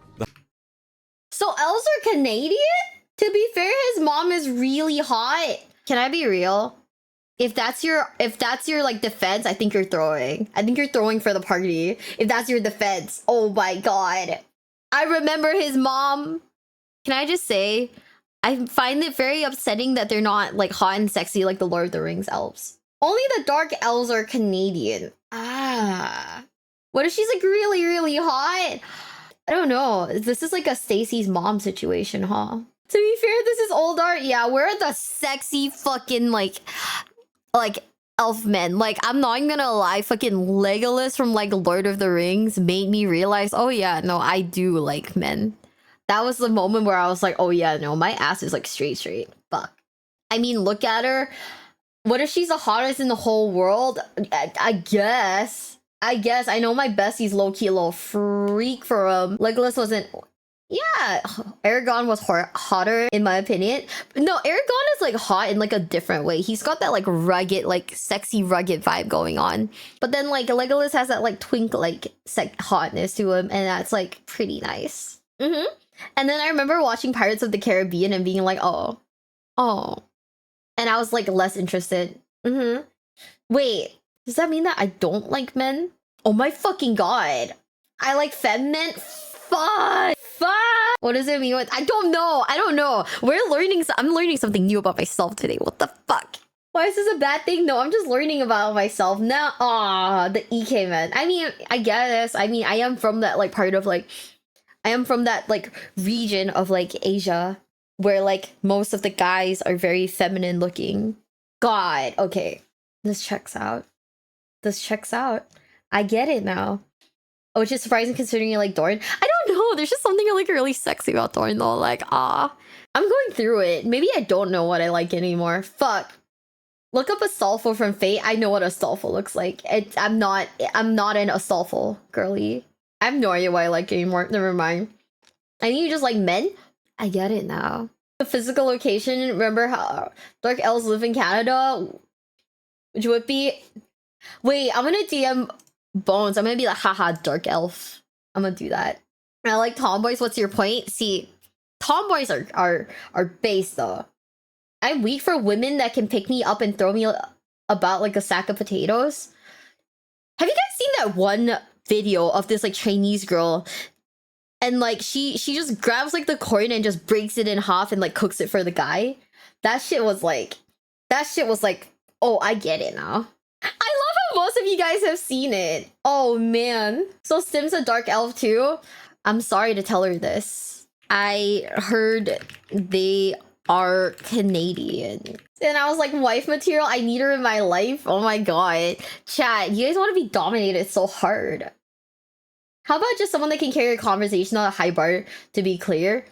You know what's the crazy thing though? You can say carry a conversation, but it also has to be like a similar topic. Because there are people who like will shut up if they cannot contribute to like, you know, to a topic or anything like that. That's the energy you want in a woman? Oh my god. Coder's a dark elf? Don't tell him that. Shit. The High Elves, those who stayed behind, once again got to rebuild the shattered remnants of their home. At least they still had their firm friendship with the dwarfs, that's a good thing. Oh, wait, that got ruined too. But don't feel Oh. too bad. The High Elf King ruined that one for them himself by being the worst. That one wasn't an unfortunate tragedy. It was a self-imposed unfortunate tragedy. The dwarfs and the High Elves fought Fantasy World War I, and it was pretty miserable for everyone involved. Picking a victor is sort of meaningless because both groups were pretty thoroughly wrecked by the event, and the High Elves had to return home when the Dark Elves began the first of many invasion attempts to retake Ulthuan. Some High Elves didn't go home and sheltered in a magical forest called Athel Loren instead. Now we have our third group of elves, the Wood Elves. Okay. The Wood Elves are the easiest of the subgroups to explain. They sit in their magical forest and are insane. Sometimes people walk into the magical forest. It's safe to assume that unless stated otherwise, I was they right do about not the come mentally back ill out part, of the huh? magical forest. Sometimes even if you come out of the magical forest, you find that 1,000 years have passed since you entered, and every single one of those years catches up with you as you age to dust within minutes. Aside from that, though, your first instinct might be that these are stupid, uninspired, lame D&D Wood Elves who love nature and harmony and trees. And in fairness, they do love all those things. It's just that these trees are 50 feet tall, mobile, have a craving for the suffering of mankind, and the Wood Elves will invite peasants to feasts to fatten them up for the forest spirits. They don't give a rat's ass about the outside world aside from how it might affect their perfect little lives inside the forest. What? There are a few scattered enclaves of them across the world that are a bit friendlier, but the general motivation of the Wood Elves is getting other people to get the hell off of their lawn. And when the lawn can come to life and devour you alive, it's a pretty easy task to do that. They also gaslight the Bretonnians into thinking their goddess is an elf one, although as it turns out later on, the extent of the elven gaslighting goes even further beyond their understanding. They're led by the avatars of two of the elf gods, naturally the ones that are focused on nature, because Wood Elf. The king... I'm just saying, I kind of want to play the gaslighting faction now. I think that's really funny. Oh boy. But I don't know. This sounds really fucking funny. They also write beetles now? Oh, that's kind of sick. Fuck. Likes to rampage across Bretonnia every now and again for funsies, and the queen sometimes says don't do that, sometimes doesn't care, and sometimes encourages it when she's in a feisty mood. They're not my thing, truth be told, but I can respect the idea of wanting to be left alone for all eternity. So if you too cringe inside a little bit whenever you get a text message or a Discord DM, these guys might be for you.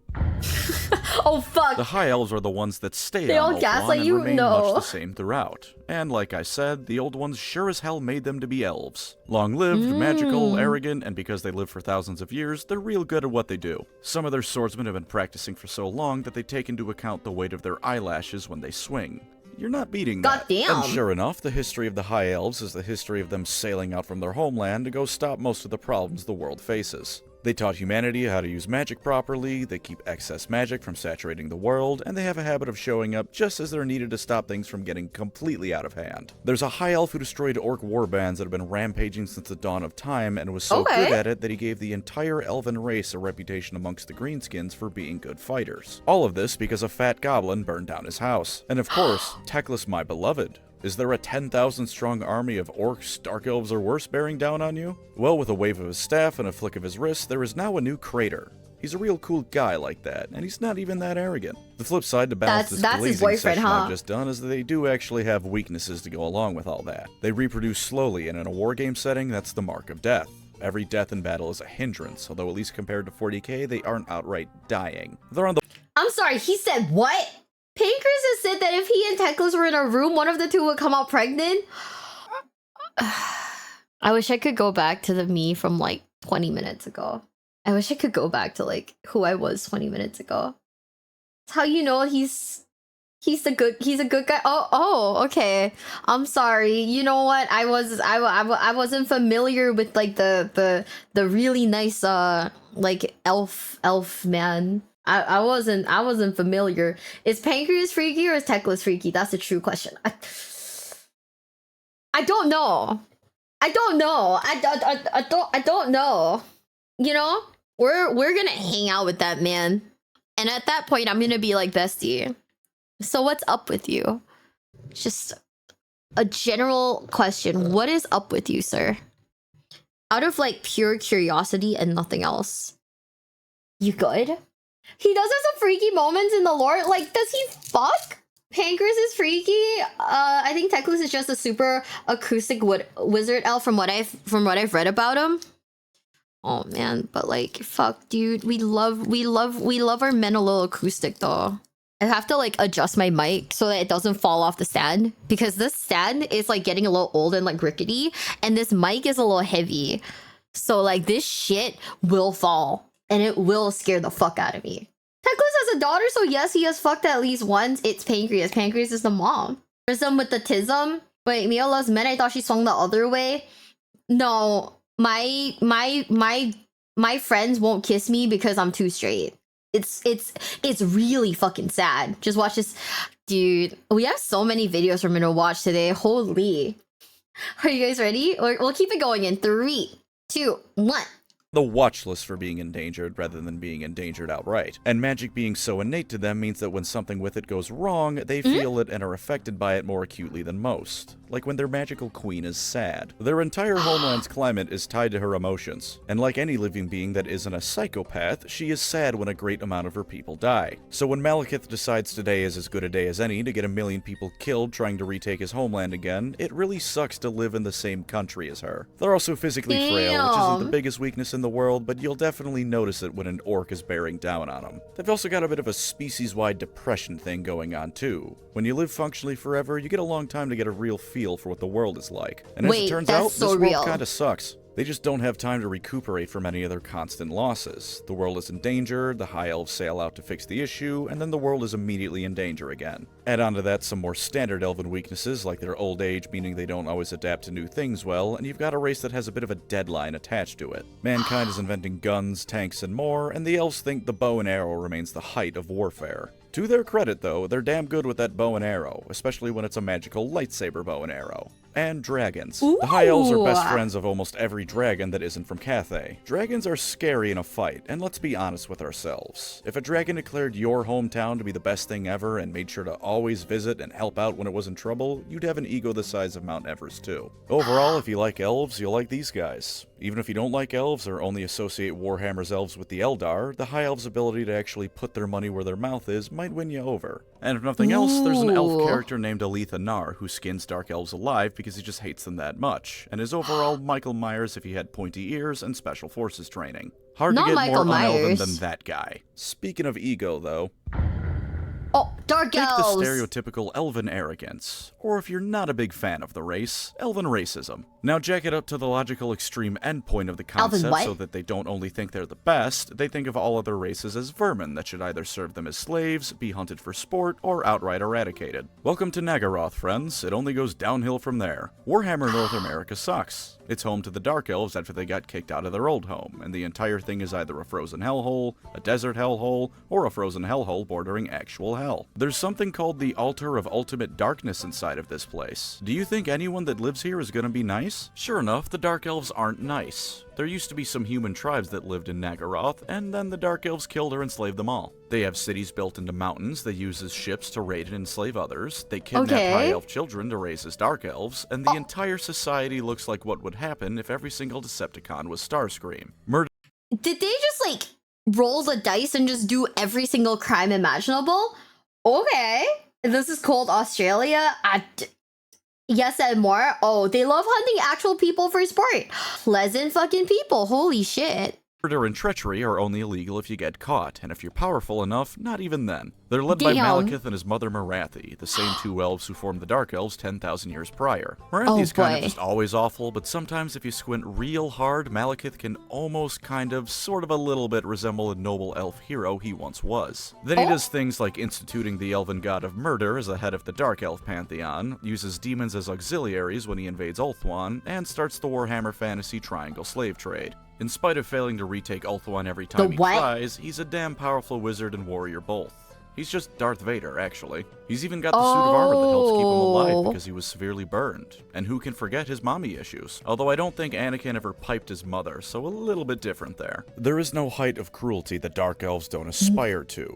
Acting nice gets you killed because it clearly means you're weak. Admitting you're a bit tired or injured gets you killed because if you were strong, you wouldn't be injured. So clearly you're weak and someone else more fitting should take your spot. They don't have as many dragon allies, and the ones they do are corrupted by dark magic, so they just grab whatever monstrosity they can find in the Midwest and put it in chains until it's time for battle. Much like their cousins in space, if you find you're about to be captured by them, it's probably best to just off yourself. They may not have quite as exotic measures of torturing you, but they make up for it with a real go-getter attitude in the field of human rights violations. There's a holiday called Blood Night. The cult of the god of murder goes around and kidnaps people to murder. They steal elven girls to be trained as witch elves like them, and they throw elven boys in a cauldron of boiling blood. If they survive, they get trained as an assassin. I don't think a concrete statistic has ever been given, but you can assume that not many people survive this. If you like being edgy, either ironically or because you think suffering is inherently deep, you'll like the Druki. I can already feel the viewer retention going down, though, from how long I've been talking about elves, so how about we move to their polar opposites? Okay, the dwarves! Elves are posh, regal, and always at least a little bit uptight. It's the Dwarfs butt. are brash, to the point, and consider sobriety a sin. While the elves of Warhammer have a few things that make them stand out a bit from the standard elf template, the dwarfs of Warhammer could fit in just about any setting with minimal issue. They like drinking, they like mining, they hate orcs, and getting them to compliment non-dwarf craftsmanship is like pulling teeth from an orc. They hate magic both because it's weird elf nonsense and because when the old ones made the dwarves, they made them so opposed to magic their mere presence makes it not work properly. They love mining in mountains because that's just what dwarfs love.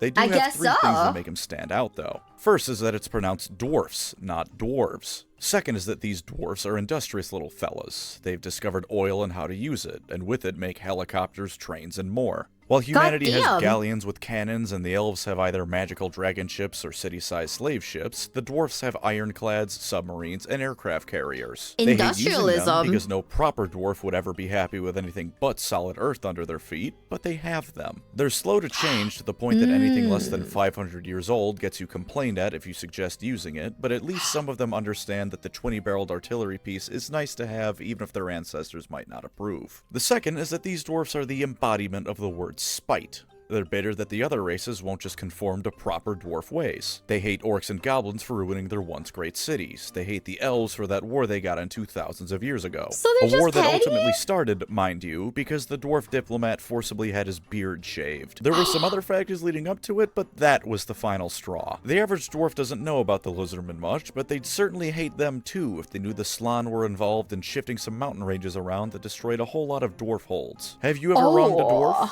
Into the book you go. The Great Book of Grudges, that is. Every single thing that has in some way wronged the dwarf race is put down in there. Most dwarf holds have their own personal ones for slight against them in particular. Some dwarfs have their own personal book. Even if they don't, they have photographic memory. If you've wronged them, they'll remember. It doesn't even need to be on purpose. A human town once shorted the dwarfs 2 coins by accident in exchange for some construction work. The dwarfs sent an army and killed everyone in it. If this happens to you and you try to seek some sort of retribution for this insane idea of compensation they seem to have, you're going back in the book for any harm you might cause doing it. They will spend centuries and entire military campaigns fighting wars to right grudges, and naturally anything that happens to them during these campaigns leads to more grudges, which leads to them trying to right those grudges, which causes more grudges. You know that saying about digging 2 holes when you set out for revenge? 2 holes is not nearly enough for the Dowie. And who could forget the Slayers? Let's say you're a dwarf, and you committed some seriously dishonorable action. Hold on a second. I'm short and I hold grudge. Kaius, did you just say I'm short and I hold grudges? I'm writing your name in the book. Literally on the 6th of November, 2005, Kaius111 called me short and said that I hold grudges. You just made the list. They're definitely Migos people. Antonio, you're going in the fucking book too. You also made the list. This is that's just a Chris Jericho list then. Fuck. Can I be on the list? What did you say that was like bad? Oh yeah, sorry. Yeah, you're right. The Google spreadsheet of grudges. Slayer Mio model, let's go. I'm not doing this, chat. What the fuck? Short, shut up. Oh my god. I'm gonna put all of you guys in the fucking book, okay? What the hell? Chat. Remind me to get a notebook so I can write everyone's like names down. Everyone who's like wronged me at like Adepticon, I'm gonna write their name down. Can I go on the list for not knowing Metallica? Yeah! How dare you? This is gonna be a short book. Fuck! No! This is gonna be like a Google Docy, like a whole ass Google Doc. I'm canceling everyone. Chat. What the fuck? Canceling all of you guys for being mean to me. If I paint a Slayer with pink hair for you, are you gonna put me in the book asking for a friend? Yeah! Put you in the Google Doc, chat. That I do not, you Django. Do you require men to be able to rope their beard around you? What the fuck does that even mean? Can I go on the list because I'm an asshat? Sure. Get cancelled. Everyone's going in the fucking Google Doc, chat. I don't have a temperament? Oh, man. Yeah, the Google Docky chat. Huh? Can I stay off the list if I bribe you with Rogaldorn? Yeah. We're a grudge against orcs because they stole the beer of a brewmaster? That's crazy. I mean, fuck, in the book you go, I guess. Maybe your negligence led to other dwarfs getting killed. Maybe you fled at the height of a battle. Or maybe you just lost a bit too much money on a bet or had your beard shaved against your will. In any of those cases, there's only one option available to you. Kill yourself. Take the Slayer Oath and die in battle. There's no redeeming yourself in any way but death. There's funerals held for those who take the Slayer Oath before they even leave to find something to kill them, because for all intents and purposes, they've died and the message just hasn't gone through to them yet. If you want some great books that explore Slayers, dwarfs, and the Warhammer world, read Gotrek and Felix. Read Gotrek and Felix anyway. Do it. Now. While the dwarfs certainly have their work cut out for them, they've got some good stuff that makes them cool regardless. They can't use magic like wizards, so instead they grab it by the balls and hit it with a hammer until it works perfectly how they want it to with their runes. The longer their beards are, the more respected they are, and there's even a military unit called Longbeards. If their beard can touch the floor, they get equipped with some of the best armor dwarf money can buy. They've got the finest weapons in the setting, the finest armor in the setting, and while they may be slow as all hell, if they catch you, it's game over. If you like facial chair, hate change, and despise other people for being different, take a look at the dwarfs. I'm sorry, what the fuck is facial chair? Oh, facial hair. Damn, my bestie's goofy as fuck. I was like, what does that even mean? Like, do they sit on faces or something? What? He misspoke. That's my goat. That's my goat right there. Holy shit, that's my fucking goat.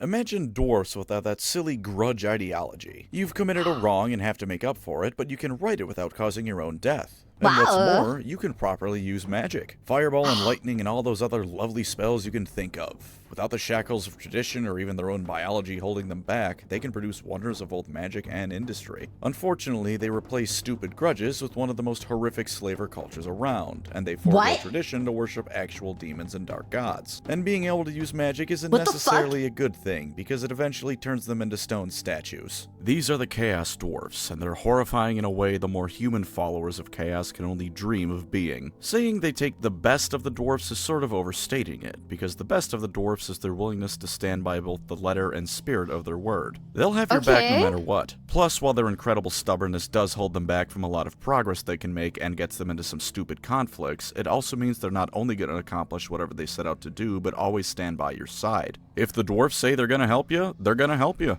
And if a human, dwarf, and elf are all fighting together, the dwarf is going to be the last one to break. The Chaos Dwarves take these traits and have molded them in a way that is best suited to being an evil bastard. The craftsmanship of the dwarves makes weapons, yes, but also architectural wonders and genuine pieces of art so good it can make a man weep. The Chaos Dwarves make hell factories that are 2000% efficient and make the most brutal weapons Chaos has to offer. They take the runic magic of the dwarfs and use it to bind demons into their weapons and armor. Okay, but that's kind of sick, though. Like, that thing in the picture, that's fucking sick, right? I'm not crazy, right? They're the Iron Wars of fantasy. Fuck. Okay, never mind. I take it back. That shit lame as fuck. Man, now I'm sad. No, I love Mecha Godzilla. God, now I'm sad again. Fuck.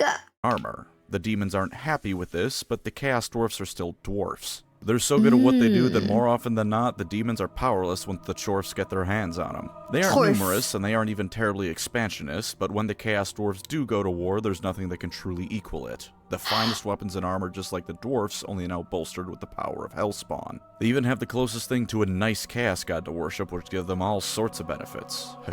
Sure, he's called the Father of Darkness and is the god of tyranny and is overall exactly as evil as you'd expect from that, but he doesn't screw the dwarfs over. They want power, he likes it when tyrants are in power, so in exchange for them using their dwarf talents to enslave others, he gives them power. The most commonly seen use of Chaos Dwarfs is as artillery crewmen for the Hell Cannon unit, as well as frequently selling Chaos Lord's weapons and armor. This is because of both their isolationist nature and because they don't really have an army. They do have legacy rules for the old world, and they have had an army, unlike Cathay, but their status as properly playable is a bit all over the place. Still though, if you don't mind legacy rules and finding either old minis or third-party ones to use, you can feel the Chaos Dwarf army. So if you like the dwarfs but wish they were horrendous in every way possible, check out the Chaos Dwarfs. Just get used to people calling them chorfs. Not the most dignified nickname, that one.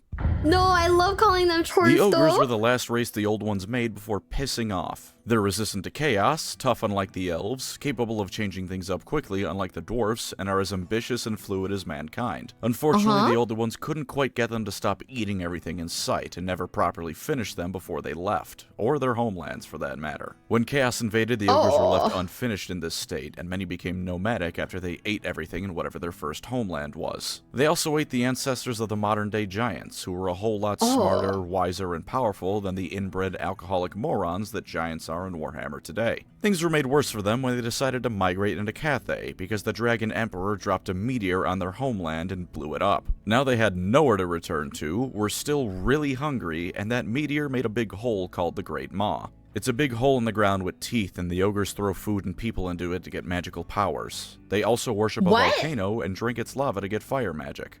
Neither of the past two sentences were made up by me.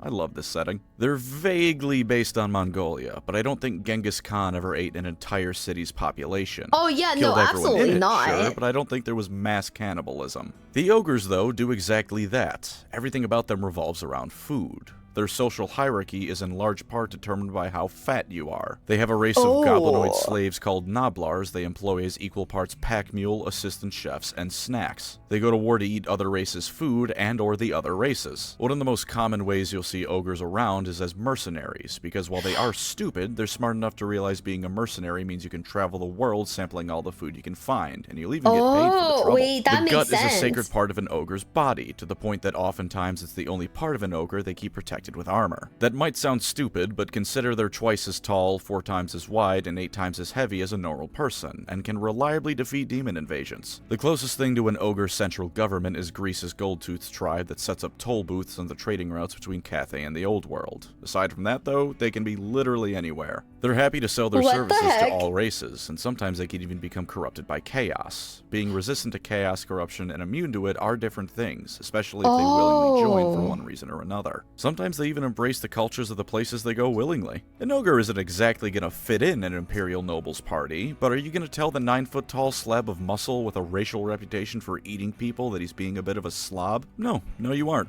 And if someone does, everyone at your fancy dinner party now has some rather gruesome entertainment, while your ogre guest has dessert.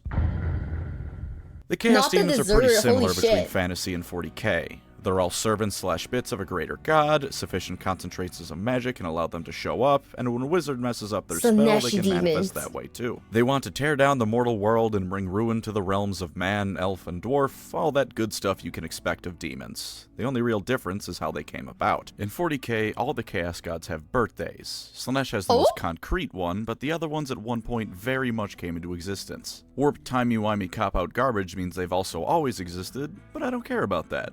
In fantasy, they have always existed, though. They're just evil gods who exist to ruin stuff. Who's Daniel? That's how it works. Chaos came about when they broke through the portals on each of the planet's poles when the old ones overused them to ferry materials and magic to their burgeoning creations. Other than that, pretty much the same, if with a small bit more emphasis on their positive aspects. Only a small bit, though. Khorne still likes war, Nurgle still likes disease, Tzeentch still likes scheming, and Slaanesh still likes degeneracy. Same demon units, same greater demons, hell, most of the named demons are the same. Where they really shine and differentiate between settings isn't their followers.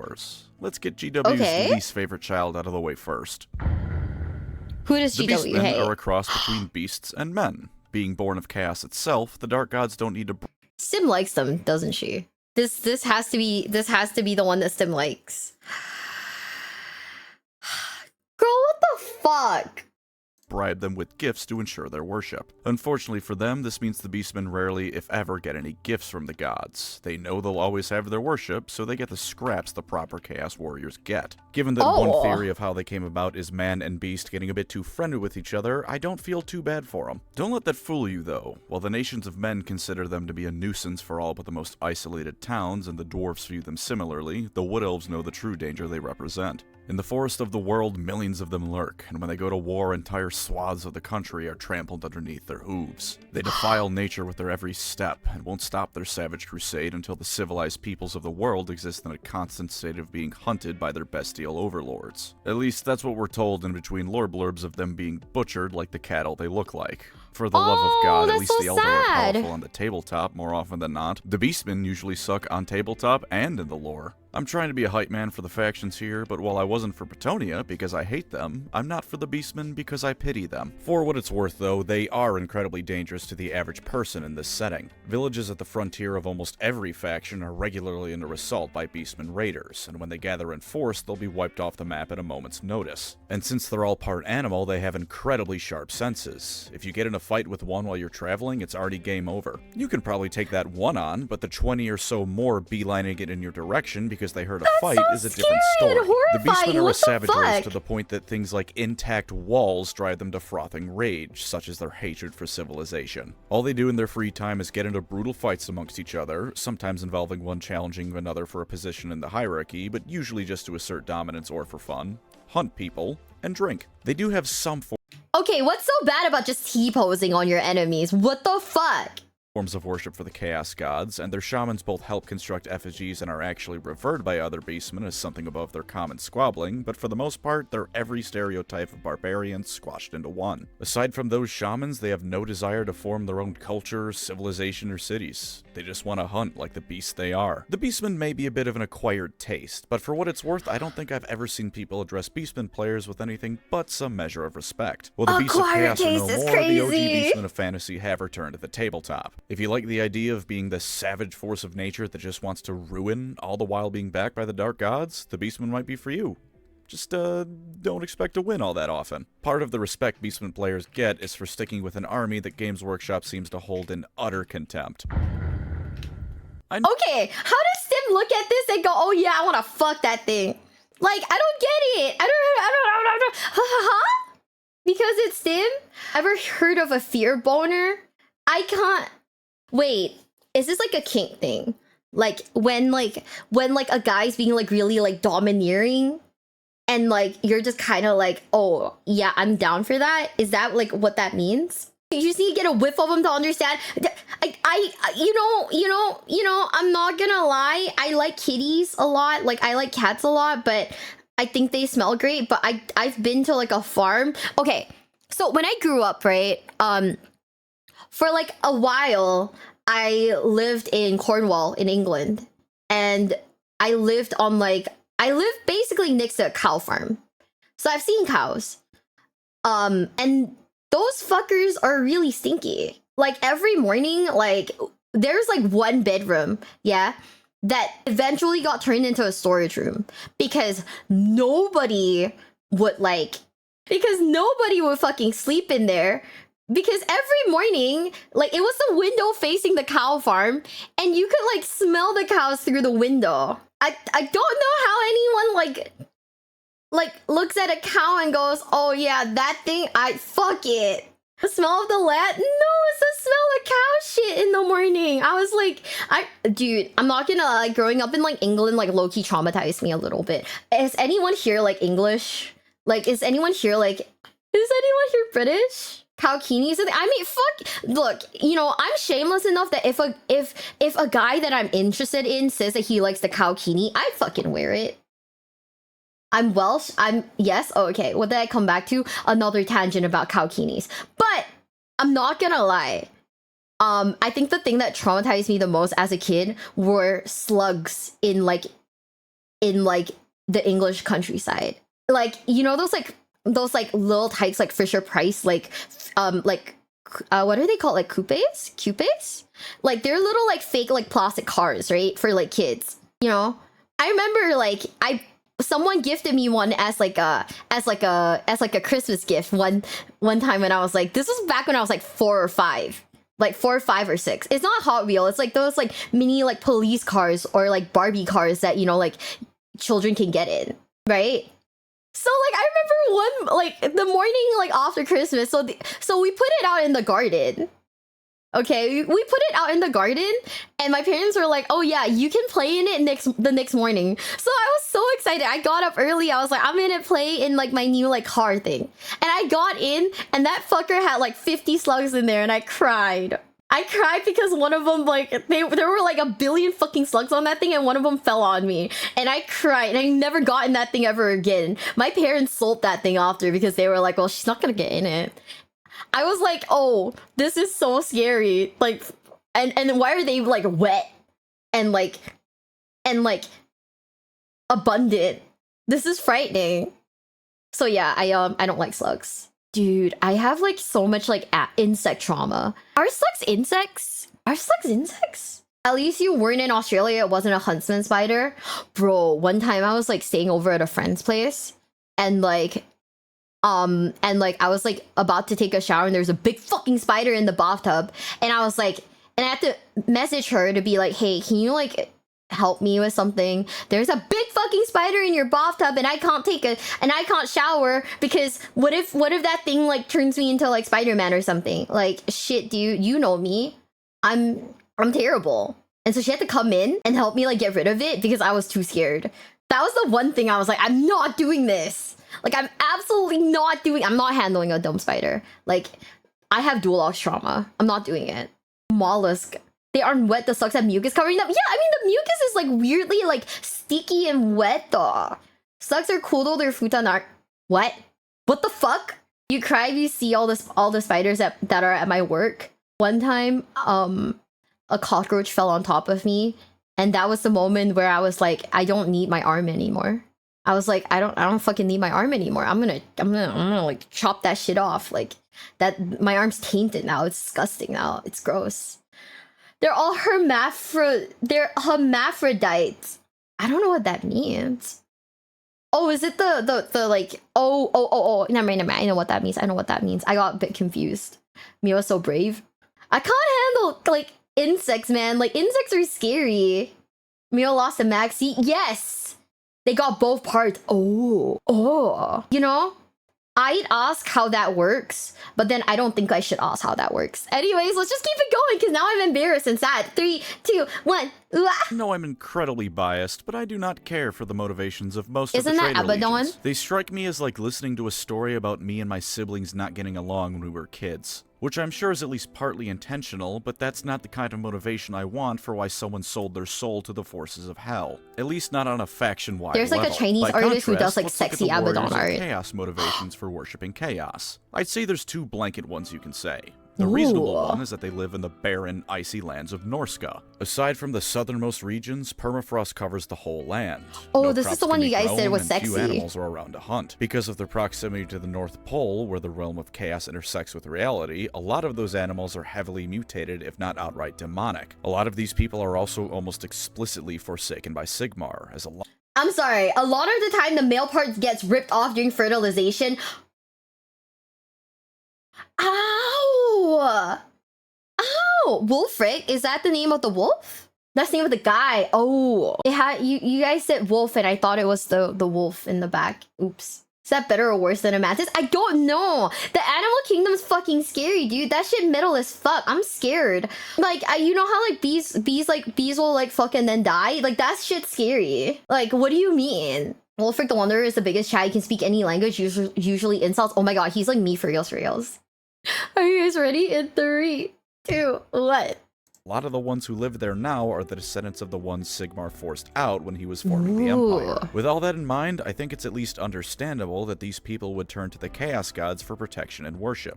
If the only option of worship is the guy who's all about plague, you might as well hope he's in a good mood and will keep the plague at bay in exchange for a few sacrificed southerners. The other motivation, while less relatable, is also much more fun. Just wanting to be an evil, powerful overlord. Why do you worship the Dark Gods? Because they give you ultra-powerful cursed armor you can use to give them more sacrifices to gain more power with. Why do you slaughter in the name of the Blood God and all the others? Because it's fun. Who gives a damn about morality? That orphanage made the mistake of being in front of you, so it obviously had to go. If the Blood Dragons are a heavy metal album cover, the Warriors of Chaos are every heavy metal album cover combined into one. Kill. Okay, stop. What is that edgy ass armor with all the spikes though? That shit looks metal as fuck. Because it's fun? No, that makes sense. One time I was laying in bed under a blanket, I felt something in my thigh, scratched it, and tickled a bit. I thought it was no way. I was like, ew, no, Bessie. You see, if you feel, if any of you guys have ever had like an insect touch you, right? Then you know that feeling of like, oh yeah, my body is now dirty and I hate everything. Old Warhammer art goes hard. This shit looks metal as fuck. It's kind of crazy. Like, what is this? Chaos Warriors fighting sustains them. I mean, I guess. You know what's the thing? There's like a certain level of like respect that I have. Not, I wouldn't say respect that I have. It's kind of like my logic when it comes to the Tyranids, where their entire thing is just I hungry and I eat. You know, I kind of get that. So it's like a singular motivation, I guess. Exactly. See, I could have a kid, or I could buy another combat patrol. By the way, I just want to say shout out to the one place that I got the combat patrol from. They're so nice. Okay, so let me try to see what store it was at. But essentially, the place that I bought the combat patrol, like the day after I bought it, I straight up realized that I was gonna be able to pick it up myself. So I emailed them and I was like, hey, do you think I could like pick it up at your store? And they said, yeah, of course. So I was like, cool, bet. I'm gonna go pick it up. And it was so nice. It's from a store in Singapore called Rogue Trader Games. Okay? Really nice place. I went in the afternoon. It was very quiet. And they have a section of like, they have essentially it's like a bookshelf.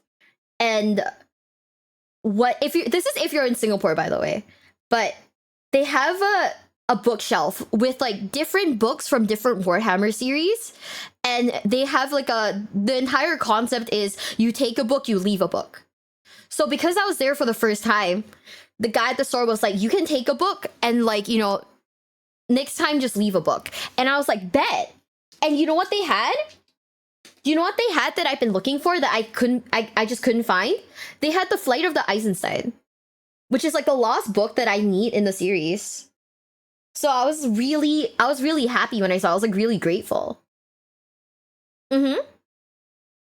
Sounds like they've been around a long time. No, they're like a new store. So the vibes there were really nice. The guy who runs the store, he's like this nice like older man. And he was like showing off like he was showing me his miniatures. I was like, oh, that's really nice. Like, you know, he was like very excitedly like showing me his like the miniatures that he was painting and whatnot. I was like, oh, that's really nice. Like, it's really cool. It was very fun. It was very fun. Like, I'll probably order from them again. When I got to 100 Warhammer books, I didn't know what to do with them, so I donated them to a library. I don't mind the concept. Like, I really enjoy the concept of like a community library like that, because I think that if the books are going to a place that will appreciate, like, if the books are going to a place that will definitely appreciate them, that makes me happy. You know? Isn't that the one where the Mechanicus uses? I have no idea. I haven't read it yet. It takes up a lot of space. Oh no, I bet. That's why like the Horus Heresy books I have like in paper, because for some reason the Horus Heresy isn't available on the Kindle in my region, because you know, fuck me, I guess. So yeah. But yeah, no, if you're based in like Southeast Asia, or you're based in Singapore specifically, Rogue Trader Games, great store, big recommend. The guy who runs it is a very nice person. Mm-hmm. And if you're based in America, order from Zephyr Arcade, because if you didn't know, most of the Glitch Stars girls, we have a promo code with them. So if you use the promo code Miwa, when you check out, you get 10% off your kits and whatnot. It is pretty nice, and they will order things for you. So I'm gonna plug my code. And if you didn't know, if you use my code, I also get a little like I get a little bit back. I'm moving my model, that's why the screen's a little blurry. But yeah. So if you're in America, Zephyr Arcade is pretty nice. It's pretty pog. Are you guys ready? In 3, 2, 1. We're gonna keep it going. For the dark gods at every possible moment. Let loose your darkest desires onto the world, because you have the explicit backing of the powers that be to do so. The Norskins who live in the frozen north will make pilgrimages to the northern pole and realm of chaos to become true warriors of darkness. If they're unlucky or unworthy, they'll turn into chaos spawn or demon food. If they're lucky or worthy enough, they'll become mighty chaos lords. And if they're really lucky and get just the right amount of attention from their gods, they can become demon princes of chaos, immortal beings with the blessings of the gods themselves to pillage across the world in their name. Look at this dude. He has 4 weapons visible alone, and his armor looks like he just grabbed every single bit of scrap metal around and had a demon turn it into something almost coherent to look at. If you want to play the bad guys who revel in being bad guys for the sake of it, the Warriors of Chaos have no equal. But believe it or not, these guys aren't that's a bunch of Warhammers. I love the Skaven.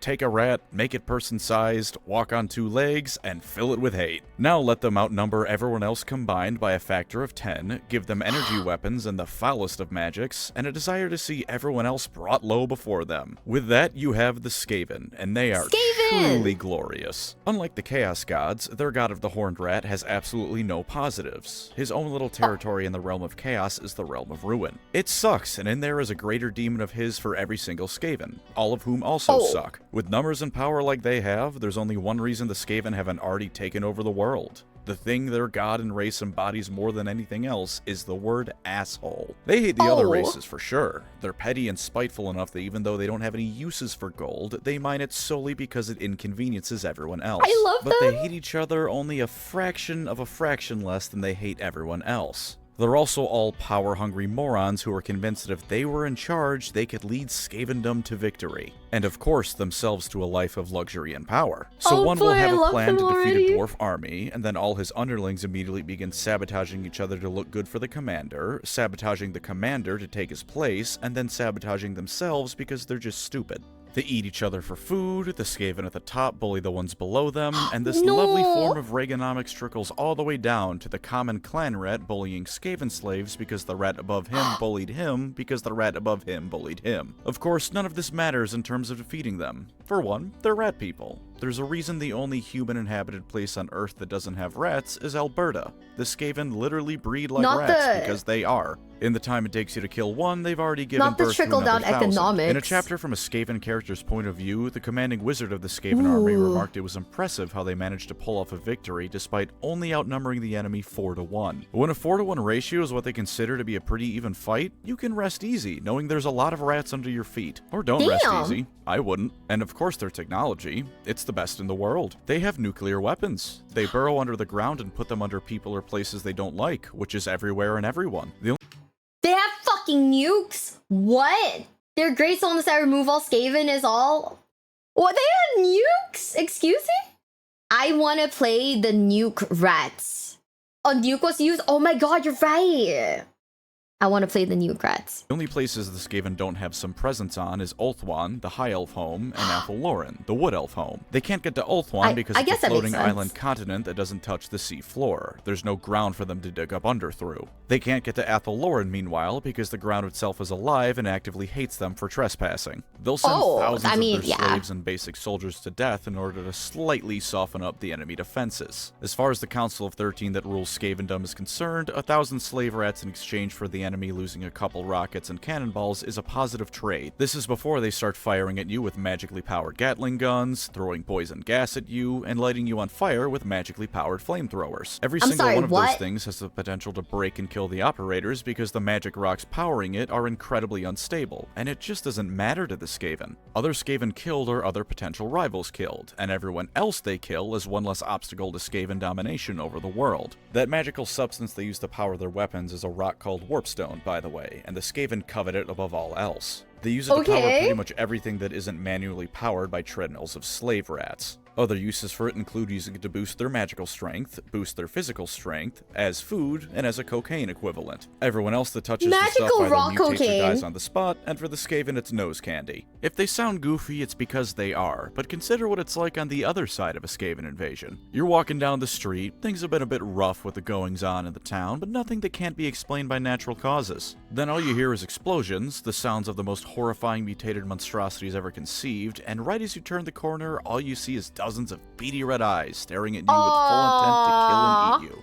And that's if you're lucky. On the other end of things, the Skaven are horrifying. There's a lot more about the Skaven I could say, but here's a quick and easy way to know if you like them. If you despise everything about everyone around you, know for a fact you should be in charge of everyone because you're clearly right, and altruism makes you want to curl up and die, you'll like the Skaven. Or alternatively, if you want to rock up to a fantasy setting with machine guns, magical artillery, and nuclear bombs, they're for you too. And I believe I think it's time for me to try it out. Faction, and a lot of the minor ones. If you're new to fantasy, I hope this was a decently informative primer. If you aren't, I hope something in here was funny. Thank you as always to my wonderful channel members. You are the Warhammer Fantasy to my Warhammer, the backbone The of Warhammer everything Fantasy that by has come before Warhammer. and since. If you'd like to support the channel, feel free to subscribe or become a member. Either way, thank you for watching and take care out there.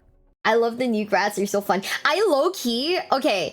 I know that like I mean, I'm definitely not like any of those like traits that he mentioned, but I feel like I want to be on like my evil arc. Made a video saying the Material Men are space Skaven in all, but looks, it was hard to disagree.